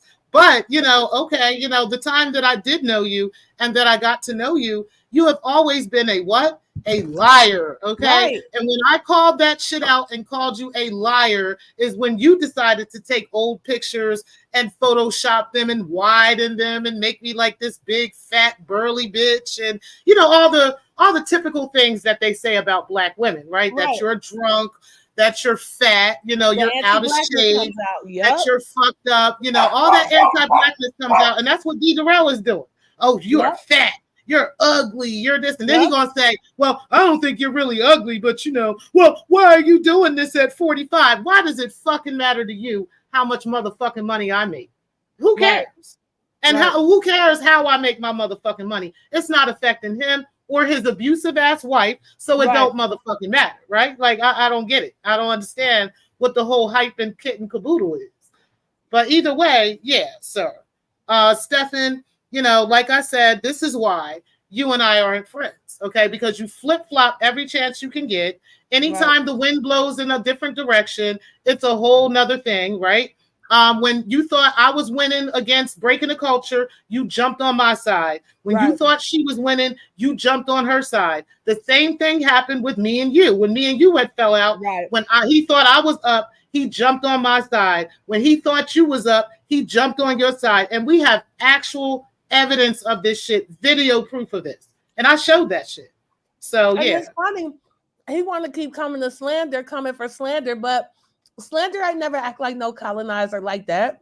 Never. Slander has never called me a nigger. Slander has never called me out of my name. He's never disrespected me. Nothing. Like Slander's not texting me at 5:35 in the morning He don't be trying to over here convince showing me that I need to division. be his friend. Yeah, What you and say? the thing with Stefan is why you can't, like, when me and you was fighting, I Mhm. mean, we call each other ugly, pull each other hair, like whatever, right? But Right. at no point was I out here recruiting people to go at you. Like, it's like we fought a fair fight. It was over. Both of us punched each other, like pulled each other hair. But Stefan can't never fight his own battles like a man. Exactly. That's why I called him a turncoat, because he fell out with Shakim. Here he come beating down my door. And I had told, I think you and I know at least one other person behind the scenes when they was like, why is you fucking with Stefan? And I'm like, I'm trolling him. I think it's fucking funny that he wanted to talk shit about Shakim to me on panels after he just was doing it. Like, it is what it is. Like, fuck Stefan. Right. When me and Shakim was battling and going back and forth, he was over there on Shakim's talking shit about me, right? When he thought him and you were going back and forth, he over there talking shit about you. But then when he over here, like it's girl, He's this such a weak is the flip-flop vector. That's what this shit is. That's why if Derell done had to go from you and me to motherfucking Alan Logic and Stefan. That's the circle jerk crew, as Mona used to call them. Now, bitch. Mona used to call them niggas the circle jerk crew. We're gonna bring that shit back up, man. Well, and it's like they can't keep coming because me and you, we do be windmilling, and they could keep him company because them niggas all be on the panel jerking each other off. They don't really need nobody to windmill for them because they get in their own little world of jerk off happiness. They don't care what nobody else saying. As long as each one of them got the next man dick in his hand, they happy. Facts. So Stefan finally found his true home in this bitch. Okay. Over there with the liars, right? Over there with all the people, right? I want to talk about that longshoreman shit. I want to talk about that longshoreman shit real quick with Alan, because Alan is now running around telling the whole sector, not that it even matters to me how much money this nigga make. I ain't married to him, so I really don't care, right? We all know that nigga don't make no real money. He don't. Like, oh my God. And I might be able to bring a longshoreman on the panel one day, or at least somebody that has expertise in this that'll be able to tell y'all, number one, how it goes when it comes to seniority on the longshoremen, and that's anywhere, because we have one right here in Delaware, right in Wilmington. We got the Port of Wilmington right there. We got the Port of Philadelphia right there, right? That comes with seniority, so everybody cannot get into the place, even if you get a Twix card. So it's like a Twix card that you have to have, which is basically an ID to prove that you can work for them, okay? But once you get that, you have to show up to the place like early in the morning, probably like 3:30, 4 o'clock in the morning, right? And then you have to be chosen in order to work that day, okay? So if you're chosen to work that day, then, you're going to make your little money. It's also a very seasonal job, okay? So most of the people that work for the longshoremen are working during summer hours, okay? During the winter hours, it slows down a lot. And this, again, that seniority is what gets you in, okay? So just because you have a card and just because you show up doesn't mean you're going to get to work, okay? And also, those guys who make the choice of picking who works, they have years and years, I'm talking 30 plus years of working there, okay? And so they are going to choose their family members. They're going to choose their friends. They're going to choose anybody that they want to. And it doesn't matter, what that is. So you might have the ability to make $125,000 a year if you work 5 days a week, 365 days a year, right? But that's not the case. Usually people that work for the longshoremen are only working half of that time, okay? And they're also not even picked every single time that they go to work. So cut the cap out. I'm gonna break it down. I'm gonna break this part down too. Ain't no nigga about to tell me he making plenty of money, and every time he come online, he in front of a green screen. Okay, how about that? Like, nigga, if you got all this nice, why you should have a whole separate room you could be in. Why you got a green screen every single time? Just like Stefan in his imaginary house, he been painting and potting and shit. Nigga, please. Okay. Where Like exactly? Let Alan me never see it can there. show us any real money, but he always want to just be throwing that shit in everybody's face like he really that nigga. You're not that nigga, Alan, okay? And if you Period. are, go be that nigga with niggas that are really them niggas, okay? While you over here, fucking with niggas like Kip and Derell and all these motherfuckers who ain't shit niggas, okay? And why That you don't say always very mad much all the about you. goddamn time? Well, how Yeah, about that? like why are you always pissed off? You going all these places trying to prove that Ray Triggs is a pedo and now he's a killer and all this other shit. Like this shit is nuts, girl. These At least grown ass Derell be men, happy. You know he gets some pussy out there cheating on his wife all the time. That nigga be in a good right? mood a lot of times. Right. Alan Logic Unless ain't we never talking happy. about you or me. So Alan Oh, Logic, man. it's just like what you call it, Shakim lying You ass. gotta authenticate. Hold on, Carrie. You gotta authenticate yourself. I don't know who you are, so who is it? You gotta put in the back chat who you are. Go ahead, Carrie. Yeah, just like Shakim always lying about having a nice house. And when he told the B sector, he put $30,000 worth of central air in that shit. Yeah, he stay in front of that green screen. I thought that was you, Bottom. I wasn't sure though. Because niggas be trying to porn bob bitches and shit like that. Yeah, I know. Consider I'm a hoe and I'm on Pornhub. It shouldn't matter. Yeah, I can hear you. The wire cover what, high risk raw? Hey, Bottom. I just had a quick question for the both of y'all. How do you feel about, because I noticed one thing, right? It's hard for me to get convinced by a bunch of liars, especially people that tell lies that could be easily debunked. So Right. what do you feel about people that lied about their identity and lied about having a sexual relationship with a married man, trying to convince you about this situation? That's what I'm trying to say. It's like you can only take you can take things that Stefan says with a grain of salt. I literally never believe Stefan unless he shows me evidence of it. And that's it. I just don't. I be knowing what he be saying. I know how he be feeling, right? But even about his father, right? I don't know if I'm fully convinced that his dad is actually a racist. I think he's just talking shit and trying to talk shit to the sector, about what he really thinks about Black people. And he tried to throw his dad into it and it backfired on him. So, I don't know. I think he's a liar though. I mean, I think his daddy said all that shit. Well, I don't know if I believe it's his daddy Black, because ain't no nigga in the history of Earth ever said he gonna prove he a nigga by showing 23andMe. So right. That's what I'm not convinced about. Yeah, 23andMe's are inconsistent too, because even white people have 18%. It's not real science. Yeah, it's nonsense. Yeah, right. It's based off groups. It doesn't mean anything. It's for idiots. It's just the FBI trying to get your fucking DNA. But real talk. But damn.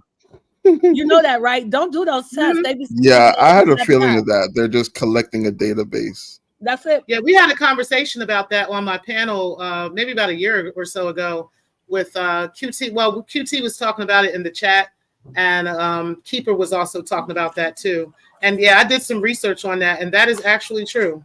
That they are doing. They're actually collecting people's DNA from those DNA tests for the FBI and the CIA and shit like that.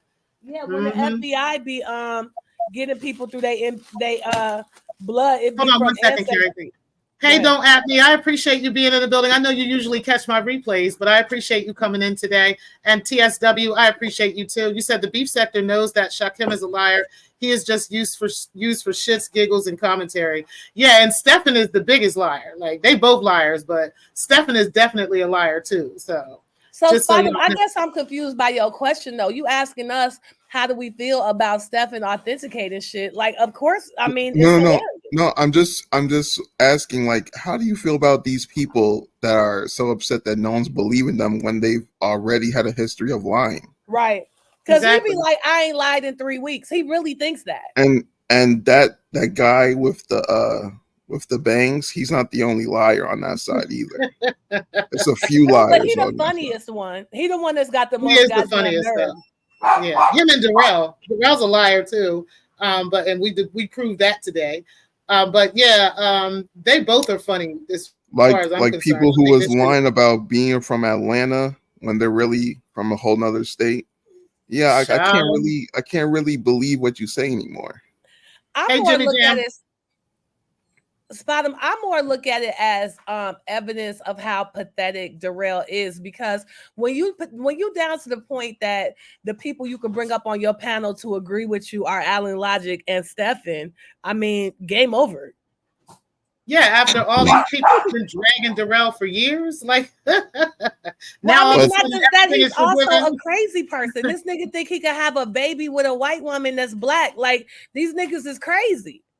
Facts. And we all knew that Alan Logic had them charts. We just recently found out this nigga got a list. Have you heard about the list, Spot on?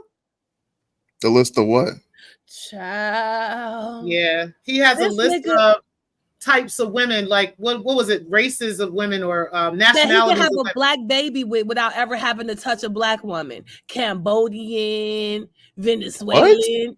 Yes, dead he ass. did. This nigga don't just have charts, niggas got lists. A nigga got lists of non-black women he could fuck and claim the baby is black. Like, if that don't Yes. prove, yeah, we just found this out recently. The nigga got lists of women. I'm trying to remember where he said that because I'd like to pull it up and play it. I ain't never heard, but I Wow. always knew the nigga wasn't shit. I think it was on Sexy Toy Lady. That's a new one. I think it was there too. Yeah, because I told him, so you trying to figure out all the different pussies you could fuck without having to fuck a black woman. Like, that's what we do. Find it real quick. That's what we doing. Wow. And he expect black women to get behind that and cape for him, and he can't figure out why we like Ray Triggs. Like, nigga, Am I the only person that feels that biracial isn't necessarily 100% black? No, the sector has 100% convinced me that biracial is not black. Yeah, I think I've been convinced of such too. Yeah, it's not. Because I'm tired of these people.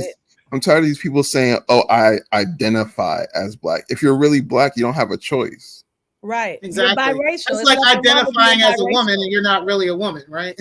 Yeah. Right. Like, you could tell yourself whatever goofy shit you I want. saw that shade, Tpri. What? No, I was like, I just never mind. I don't remember which one this was on because she has a lot of them recently. It was recent. Okay, it's one where if you could just find me and him on the panel at the same time, because that only happened once. Let me see if I could look at it. Did he explain where he got that list from? Like, no, I was just trolling him for not wanting to fuck black women. Oh, okay. You know me. I took it to his logical next step. So you admit it, you know what I'm saying? Finally, some honesty around here. Shout out to Sexy Toy Lady. She's one of the women, one of the many people in the sector that doesn't take her shit down. I think it's the one called Who Up. Yeah, okay. She keep talking about me taking down lives, and all the AFWs take down their lives. That bitch is so crazy. Well, she took down a whole channel, so okay. I'm still wondering why she glossing over that point that you deleted a whole channel with 20,000 subscribers. Is it the one called? I think it's this one. Hold on, let me check. Okay, because I'm looking too. I digress. Yeah, I think it's the one called Right Quick. Oh, is that one? Because I'm on the Who's Up. So. Okay. I don't see the one on. I don't see it on Who's Up. So let's look at the Right Quick. I could be wrong. Yeah, I'm gonna go back to the chat and let y'all continue rocking out. Hey, look, thanks for having me. Thanks for coming up. I appreciate you coming up. Did you see what I wrote in the back chat, Tpri? Hold on, let me look. And I'm gonna keep looking for this. Yeah, I told you already. Oh, okay. I didn't hear. Sorry. So whenever, hit me up. Yeah, whenever you get a chance. I will. I'm looking at this one too. It could be this one. If whatever it comes back, I'll send it to you, and one of us will go live and talk about it. It could be you because I don't really care about Alan Logic that much. I don't really care about him either. I mean, we just, like we said, we're gonna show evidence. I've been saying he was a coon that didn't like black women the whole time, and I still don't believe this lie that he has black children. And I know he done showed some people some pictures and some people believe it, but I don't believe it. And the more he talked, the less I believe this nigga ever laid with black women. I don't believe that shit. I really don't. I think that nigga hate black women. Well, that's possible. I mean, I don't know about the hatred part. I think he just hates black people altogether. You know what I'm saying? Like, he doesn't have any respect for the black community. He doesn't have any respect for black people. And it shows in his language, you know what I'm saying? And how he talks about black people, how he talks about the black community, the things that he says. Yeah, I think he's one of those always losing. The shit Alan be saying is so anti-black. Sometimes it sounds worse than a fucking KKK person. Like, honestly, I agree. I think he sees black women as labor, as free labor. I think he sees that's the reason. You know, it's this one. I got it. Oh, you got it? One, yeah, because you was on this panel right here, and it was the one that says sector. That's the one I'm looking through, but I can't find it. Oh, that's the one you're talking on about anyway. Yeah, that's why I'm like, was I on here more than once? Because this is when I was roasting Shakim about his plane tickets. Okay, so maybe it ain't this one. But you did come up on that panel and get his ass about that shit. It wasn't that long ago. Whenever it was, that's why I thought it was more recent. It wasn't that long ago. Right.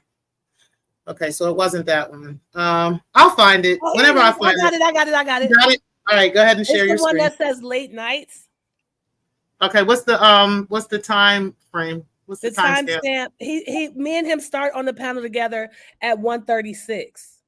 Okay. And it wasn't long before he got up there talking that shit. Yeah. All right, so I'm gonna start it right there. Hold on. Okay. I'll be right back anyway. Go ahead. Okay. I'll be right back. Go ahead and present my screen. And we're gonna play this shit. Like I said, we play receipts around here. We don't play around, right? Don't be out here telling people that motherfuckers is saying shit that they ain't actually saying. All right, let's go ahead and pull this back a little bit because I want to make sure we get the full context. Shout out to Sexy Toy Lady, fair use. I don't think she'll mind. All right. So you guys see Alan on the panel and Carrie. Let's go back a little bit because I want to make sure that we are at the right spot. Okay. Let's go ahead and play this. He was mad that I called the papers that me and mine post police reports. And according to him, they weren't police reports. They were court complaints. And because of that discrepancy, he threatened to dox me. He was going to ruin my life. Like he was. Oh, yeah, he threatened to dox me too, Carrie. It's fine. Yeah, he's so dumb. So I just wanted to be clear. I actually didn't put that jacket on him. I was talking about, these papers that came out. He wasn't convicted, so I didn't call him that. And he called me every type of bitch. He basically displayed all the behavior that was written about. Okay, he's back, so I'm gonna let y'all scratch it out, okay? Okay. Because you're here, so you can scratch it out with her while she's here, Alan. But if she's I don't scratch the fact nothing that out. I didn't like him back and stop being such a weirdo about it. I don't owe him anything. Just because he liked me doesn't mean I have to return those feelings. And I didn't call him a wife beater. I said those papers were police reports, which I think is a difference without a distinction. But he's big mad about it, and that's what actually happened. So he's lying on me to justify his hurt and reject feelings. Is that what happened, Alan? Oh, no. Let me clear it up for you. Listen, she changed up just now and said, oh, I did say those were police reports. No, I'm just strictly with the facts. I didn't like Carrie. I didn't change anything. That's what I said from the start. I called them police reports. You called them court complaints, and you got all butthurt about it and started yelling and calling me names. So when you came up here at first, you're the one that switched up. You said I was calling you a woman beater, which is a lie. That's not what happened. You're just like, extremely emotional about me, a woman you never met, saying something that nobody cared about the difference between those two words. Like, that's what happened. Yeah, like I was saying, when I first saw it on Carrie's page, Carrie was talking about he was a woman beater, and she was also saying that this dude had police reports. These aren't police reports. These are allegations that were made by a person. So even bringing police reports in is already deceitful. So I saw that coming. It was no big deal. That's what low intelligence folks do. That's what they do. They come in and try to convolute the conversation. Anyhow, but it started way before that. And here's where it started. It's when Carrie first heard my theory on the system of racism, anti-blackness, and I said that black people could not practice anti-blackness because anti-blackness equals racism. She was upset about that. And the next thing she was upset about was that she said, "Oh, he said that white children were superior." Now, we don't have That's a any lie. of the God. We no. He said that Alan said that white You're children lying. or non-black children were superior. Now, we don't You're have any lying. of the records You're a from Carrie. liar. She's erased all that. She don't have it no more. But she put that I on me. haven't She said, erased "Alan anything. said that." You're a Hold on, liar. It Carrie. Can I happens on finish? your Can I channel. finish? Stop it, No, because toy you lady. talk Toy for a lady. Why long does she time. interrupt me? No, yeah, I'm interrupted because you're giving a whole monologue. So you talk long enough, and I'm going to talk for a few seconds, and then you can Oh go. wow. Oh, that's what this Okay, well, is. are we okay with going forward, doing each person gets a full minute to speak their speech? Yeah. I think that would be cool. Okay. So he's lying. First of all, I wasn't upset. I don't care about Alan Logic. Even him calling me stupid, his opinion means nothing to me. He is the sensitive one, right? He's the one who's been gone for all these months, and he's coming back to kiki and giggle about another man's pants and shoes. I'm not the weirdo he is. I don't care about other people that much. He said that biracial children were superior to black children, and I got him to say it through a series of questions so I can prove that he's lying. I asked him, he said black men weren't really men, but Asian men were men and You white. have 10 seconds, Carrie. I'm sorry. Go ahead. So I asked him about the product of those unions, and he admitted those children would be superior to all black children. That's what happened. He's a liar.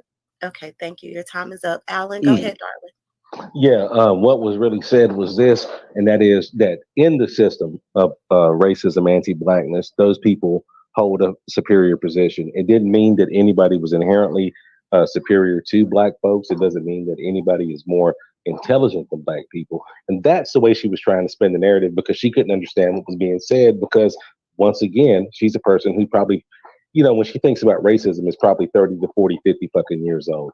What I'm saying is there's a system that's set up to, no matter what black people do, all of their efforts are used by the greater society to increase the greater society. That's what I mean by superior. That's what we're talking about. 10 But seconds, Alan. she just she couldn't understand it, and she's mad about it. Okay, thank you so much. Carrie, would you like to respond? Again, not mad. It's a hallmark of unintelligent people to assume that when people disagree with them, that they don't understand. But I did understand. When you say in the system of racism, that would be reality, the system we currently live in. And saying that those children are superior means superior. It doesn't mean they have advantages or the system's advantages to them. It means that they're superior. And even if you take his definition, he thinks that it would be smart to have children with non-black women, something that he practices in his real life, because those children will have advantages. So he will pro-black agenda of improving the position of black children. He wants to have children who can go to the front of the racist line, which in turn makes him a racist. Like, I understood just fine. He's used to people talking to people who don't understand, whereas I understood exactly what the fuck he was saying. That's why he lays around with non-black women. 10 seconds. And to me about my blackness when he don't even lay with a black woman. I knew what superior meant then. I know what it means now. And that's why he laying up in a non-black room every night. I mean, look, Carrie. No, Mikey. No, Mikey. We are giving them. Hey, we came up with Mikey. Mikey. Say, hold on, let me say this, and we go back. Mikey. I'm like Shakim, you need to change your goddamn picture, because it's very distracting up here with a goddamn glamour shot. So change this shit and come back. Yo. Okay, Alan, this is your turn. Shut up, Chad, please. Okay, yeah, thank you. What superior means a person that beat you. And what I'm talking about is this. I've never advocated for so-called biracial children, because biracial is not a term that I even use. There's no such thing as biracial. There's either black or non-black. I've said that a million fucking times. That's all we're dealing with right here. So the situation is this. You're going to have to come to grips with the fact that if you look at all the metrics of black life, the lowest life expectancy, the most incarceration rates, the highest incarceration rates, all right, and the least amount of wealth, that would say that the rest of society is superior. Okay. Now, no matter how she wants to try to turn the phrase or turn the word superior, just go look it up. That's all you got to do, toy lady. You And can say, do that on your own and go find it and let's see what it is and let's see what it says. But in no way does that mean that these are better people than us. It just means that they have figured out a way to do better than us. That's it. okay, your And time is laying with and laying with a black woman doesn't mean anything because once again, when it comes to procreation, it doesn't matter what the parents are. It matters what the offspring looks like, and that was the reason for the scales. I'm sorry. okay. All right, thank you. Carrie, you will get an additional 10 seconds. You may respond. I comprehend very well. The reason why this man lays with non-black women but wants to create a dynamic where no one is biracial is because he wants to create a scale where his non-black children can benefit from the opportunities afforded to black people. And he and I have had this discussion before. He recognizes that black people with lighter skin, straighter hair, and more non-black features get pushed to the front of the line, right? And so that's why he doesn't want there to be a code that's biracial. He wants to go have children with white women and Asian women and still call those people black, even though they benefit from the system of white supremacy. That's his whole mission. That's what this is all about. That's why he wants to argue that black people can't be anti-black, because he wants his biracial children to be able to oppress actual black people, but say, I can't be anti-black. I am black with they straight ass hair and they, you know what I'm saying, they blue ass eyes or whatever else non-black features he can get on his children because they're superior. So again, I'm not confused by what superior means. Even if we want to pretend like it doesn't mean inherently better and it only means of a higher class and better situated, he is still advocating for a system where black men would go out and have racially ambiguous children they can call black that would oppress other black people and take opportunities from them. I comprehend very well, and I'm not mad about it. He's just another coon. Damn. Damn, boy, okay. Alan, it's your turn, sweetheart. Oh yeah, great. Here's the thing: when it came to the scales and the metric that I put in place, there's only one recognition as far as the scale is concerned, and that is who is black and who isn't. Right. So, regardless of how light a person is or dark a person is, if you make it as black, you still receive the black experience. You still do. Now, when it comes to what she's talking about, when she says biracial or people with stringy hair and stuff like that, those folks never make it. See, Kamala Harris is not a black woman based on the metric, but she doesn't understand that. She doesn't want to run with that. What she wants to do is come out here and say that anybody that's dealing with anyone that's not black, regardless of of all of those years of people saying that, hey man, you sleep with a black person, you know what I'm saying, you're gonna have a black baby and all this, that, and the third. She wants to throw that out the window, and that's cool with me. I get it because of how she feels about being lonely and not having nobody, and nobody wants to fuck with her. I get it, but it doesn't mean that the offspring that black folks produce cannot come out looking like black people. If you look like a black person, you're gonna get treated like a black person regardless. Period. Okay, your time is up. Carrie? Yeah, if you look like a black person, you're going to be treated like a black person. I guess that's why he don't lay with a black woman. And it's funny that he pathologizes me. I can't just be single. I have to be unwanted because what does he not want? A black woman. So when people start talking and get to telling on themselves, that's fine. A lot of black men in this sector think I'm attractive and desirable. And I mean, that goes nothing for our life, but it's like for you to even come in this space and argue that I'm lonely and undesirable, and that's why I have the feeling that men like you are not really a friend to the black race, you weird ass opportunists who want to go sleep with non-black women and call your children black, when at the end of the day, I have no problem with interracial dating, but how you gonna be black and your mama ain't black? How? What are you talking about? How you gonna lay up with a white woman and just because your kids could pass for black, you gonna say they have the black experience? The black experience is sucking from a black titty. The Black experiences is eating food your Black mama cooked.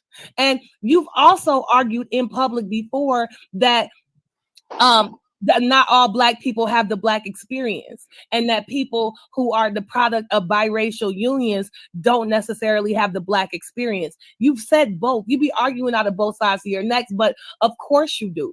You a lying ass coon that want to lay with non-Black women and talk pro-Black. Like it is. I want to add something to that. He definitely said this about breaking the culture. He said in particular that breaking the culture never had the Black experience, even if her mother is a Black woman. Let's go ahead and keep going. Is what it is. Okay, Alan, it's your go, darling. Yeah, that's absolutely not correct. Here's the thing: there's no such thing as a biracial, and so what we're dealing with is Black and non-Black. I started with that from the very goddamn go. Now, here's the thing: we're going to get down to the brass tacks right here. Let's talk about these people that she says. We're going to give examples of people that she says are so-called biracials that are having the Black experience. I want to see who they are. I want to see who they are. Because if they're biracials having a Black experience, then they look like Black folks. Point blank, period. The next thing is, there is no such thing. Sucking on a Black titty, look, is that a Black person you're sucking from? That's what we're talking about. We're trying to really get specific with who was a Black person and who was not. And it's not about how you sing, how you dance, what your mama looked like, what your daddy looked like. If you look like a Black person, the only way you're going to get a so-called Black experience is looking like a Black person. There's nothing else that has to do with it, guys. That's it. That's what I'm trying to say. And Carrie doesn't like that. Okay, Carrie, you can go, sweetie. Hey, let me say something real quick. I'm sorry. Go ahead. Just for a disclaimer, we support all Black titties over here on this channel, sucking them in all. Go ahead, Carrie. Yeah, I just want to be clear. I don't like anything that's not true. And like a lot of white supremacists and a lot of coons, Alan's definition of Blackness as looking Black is fine if you think the only component to Blackness is like how other people receive you, right? Like if you'll hear these people say, white people don't think I'm white people think I'm Black, so that makes me Black. See, the difference between Alan logic and my theory is, I think looking Black makes you Black, and having two Black parents makes you Black. I think that if your mama is a white woman, if your daddy is a white man, you are non-Black, period. Because how you gonna be Black with a white mama? How you gonna be Black with a white daddy? Your experience is not the Black experience if your parents ain't Black, period. Because I don't know about Alan Logic, his kids getting raised by a white woman. But for me, I can tell you my Black experience started in my home with my parents.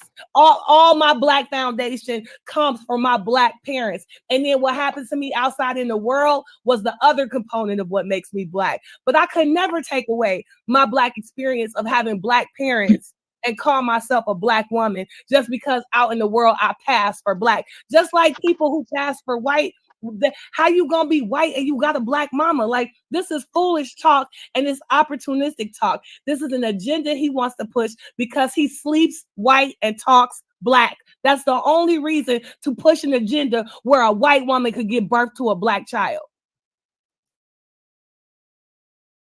So no, that's not true.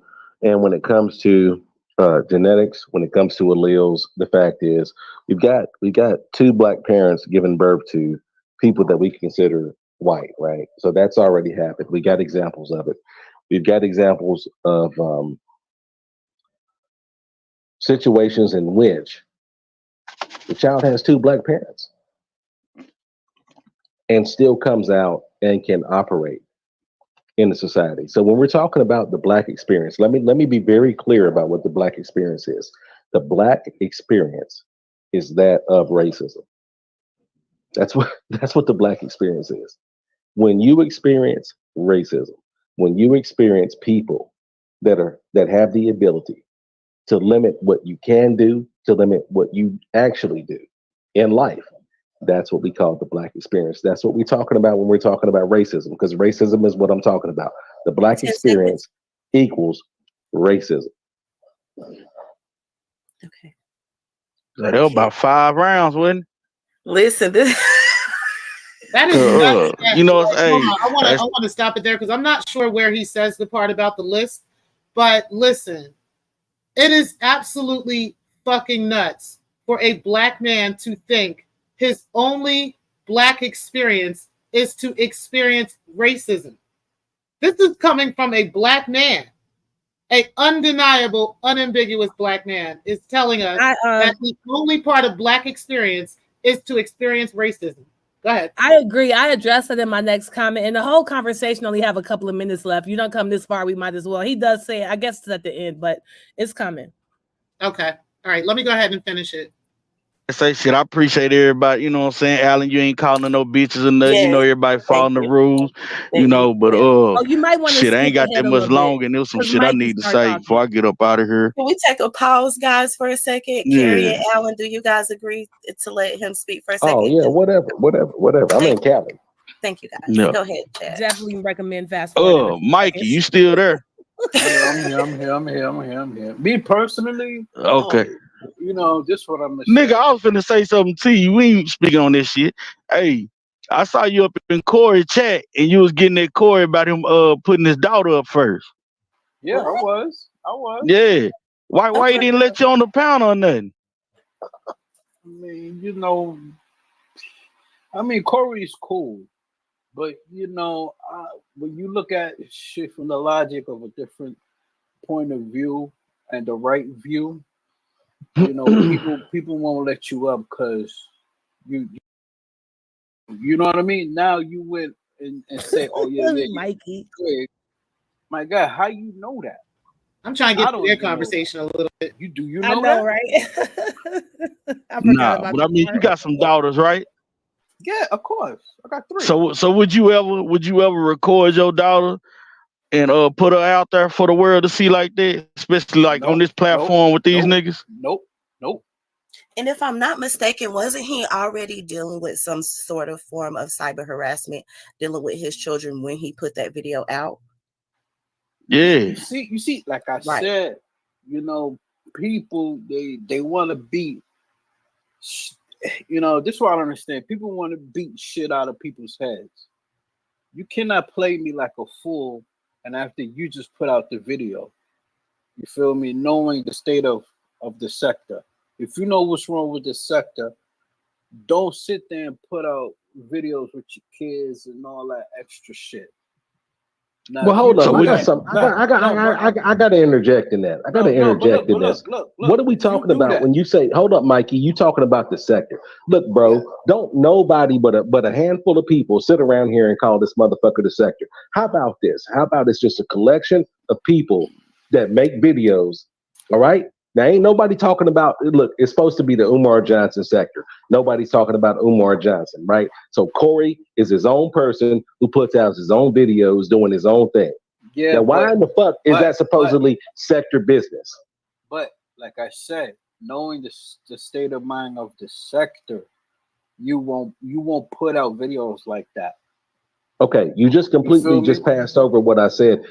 What makes a sector, Mikey? Tell me that. You tell me what makes a sector, and I'll leave it alone.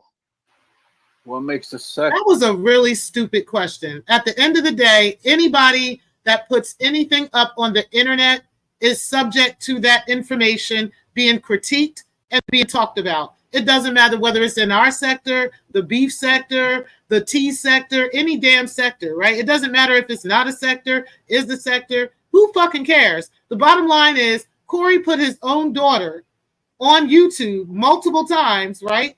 For everybody to critique his video. This is stupid. This is just dumb. This is like a straw man's argument. People be doing fuck shit, all this extra fuck shit. Okay, then that's Black life. All right, I'm out. That's Black life. I'm done. Okay. But Alan, to be fair, Corey was claiming the sector at that time. He was claiming. You could skip ahead a minute if you want to. The sector.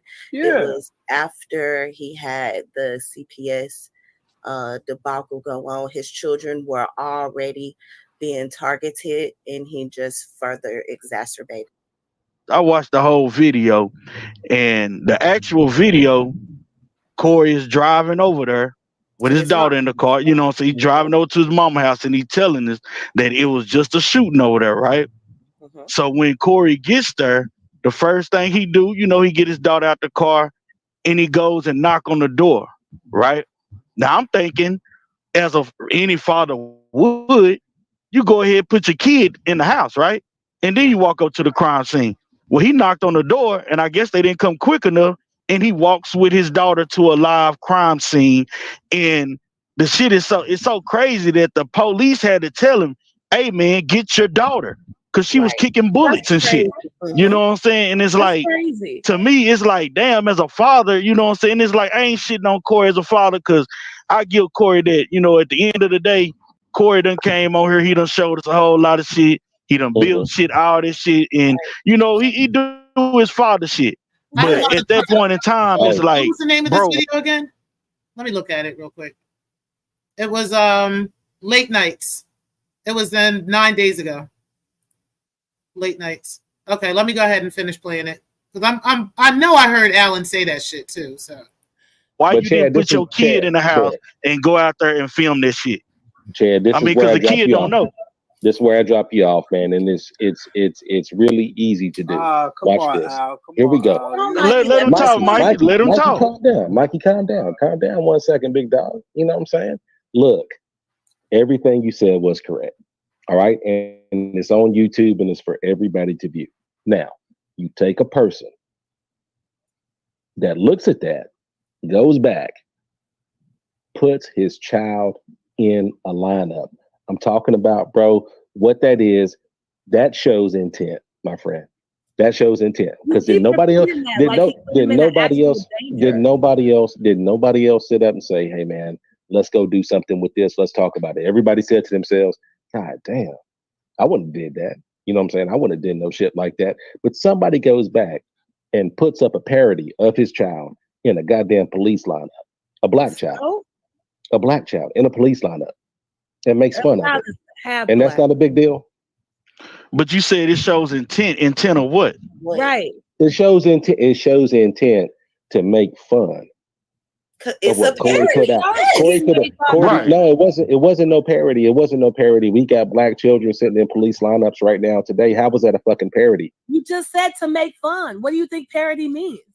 Yeah, Right. listen. Is it funny to see jokes made Parody about isn't black only children? funny. Wait, I want to answer Hold that. up, hold up, hold No, up, because hold I'm up, so hold up. stupid. I want to say something. Okay, Parody is not only comical. Parody is a form of criticism. That is okay. the purpose of parody. Since Okay, but since see you that so smart and I'm because so dumb, that seemed let me like tell you something what that the a words racist you would do. using mean. No, since you so smart and I'm so dumb, let me tell you what the words you just used actually You mean. just upset because I broke your argument down earlier, but go ahead. No, you didn't. And I mean, I wanted to get back to that, but everybody kept talking, and I could let it It's go. all Like, it's all good because it's only look, it's only you're prolonging the easy work. inevitable. It's not a big deal. It's I only mean, but for the prolonging the record, inevitable. when you ended your argument by saying I'm talking about racism, when I thought we were talking about the black experience, The and black again, experience is racism. Well, wow, see, right?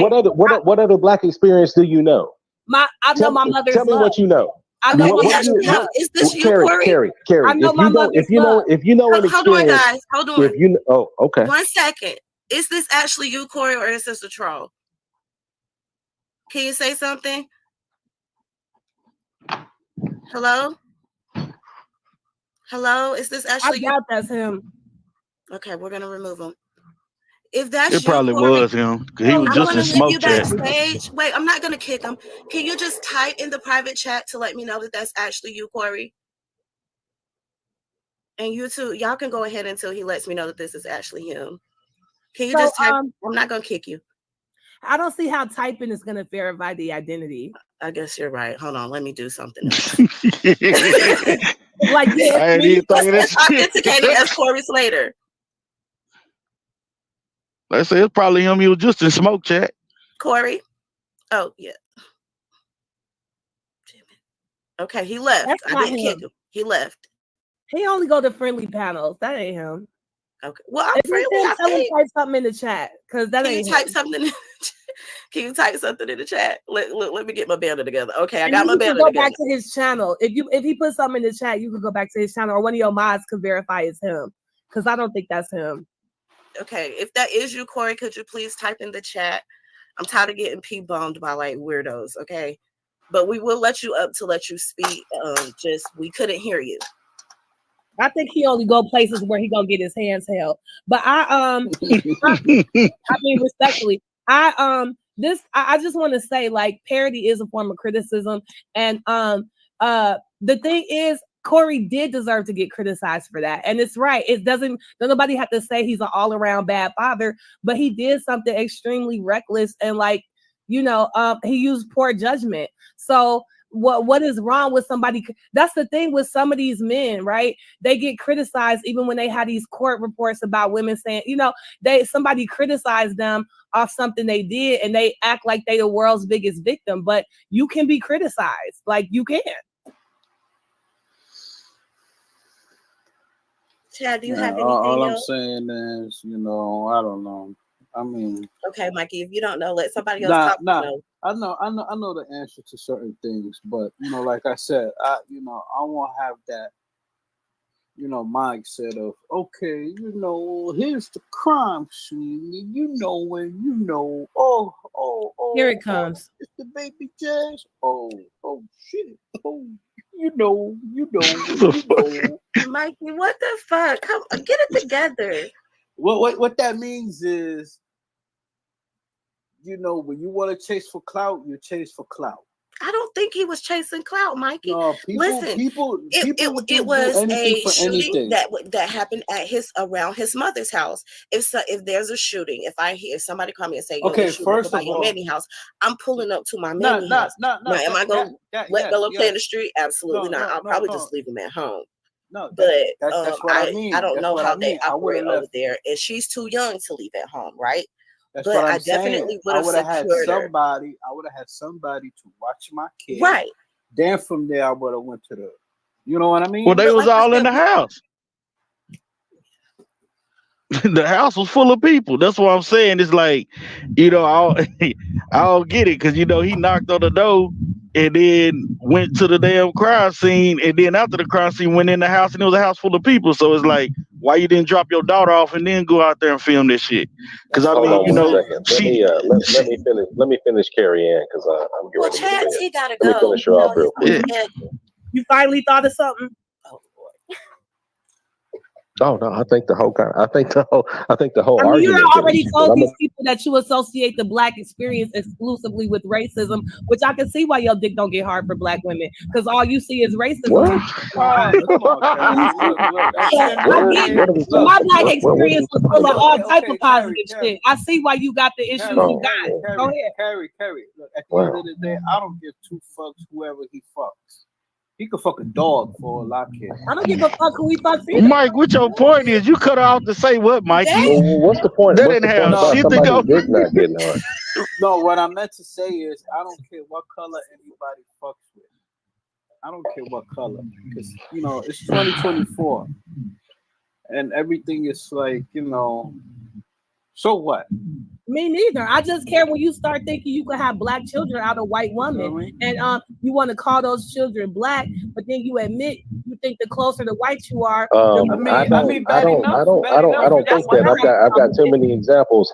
I got too many examples of so-called people with parents of both races, right? I bet you do. I bet you got everything but an example of a Black man and a Black woman. I bet you got all kind of goddamn biracial examples. Mike, fall back, Mikey. I've already shown the picture. After we're thinking about, I bet you got a long ass list of non-Black women who had some great children. I've got a list of Black. Did you cut out? Huh? Oh, I'm sorry. Okay. He got to thinking about white women.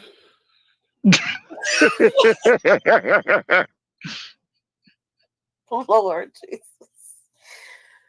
Are you still here, Alan? Yeah, I'm still here. I got a list of Every single combination you can think of, and when the offspring comes out is black, guess what? They're gonna get met with racism, which is the black experience.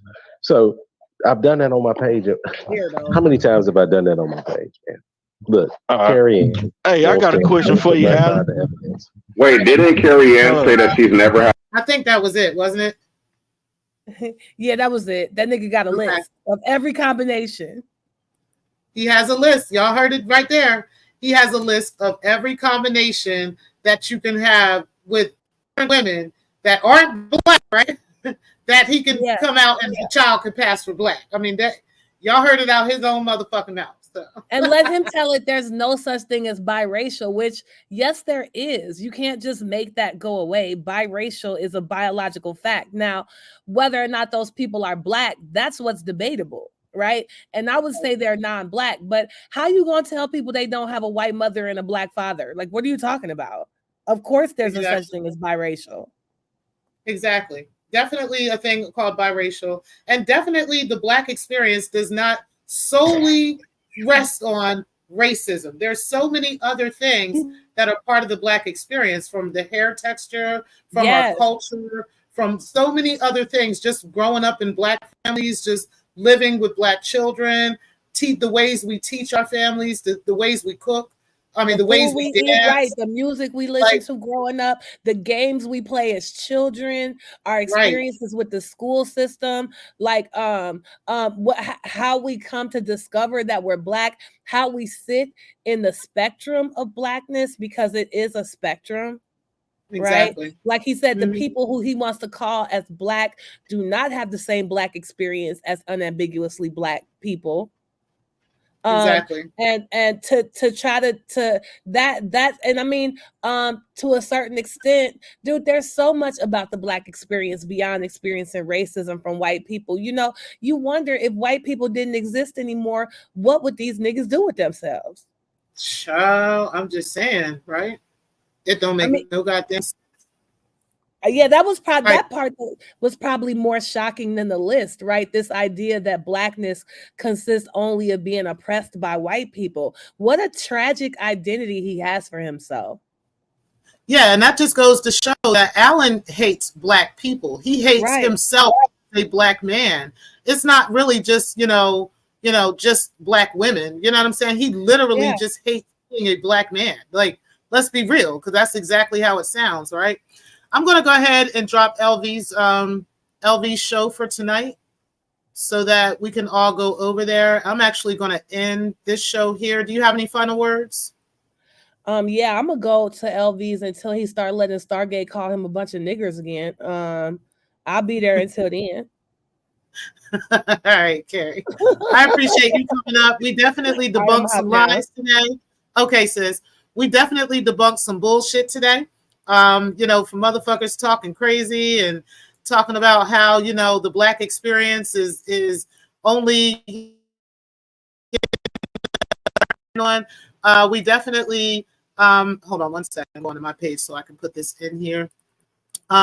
We definitely debunked Derell's lies about Tpri begging him for money, and he still hasn't motherfucking hit this motherfucking link and show his motherfucking evidence. You know why? Because that fucking evidence doesn't exist. You're a fucking liar, sir. Okay? And I don't have no problem calling you a liar. I don't have no problem calling you out about your bullshit. We definitely debunked that I have all these credit issues, all these problems with finances, and the fact that you would even sit here and call yourself, even comparing yourself as a grown ass, quote unquote, you call yourself an alpha male, but you're sitting here comparing your finances to me as a single black mother speaks volumes about you, sir. Okay.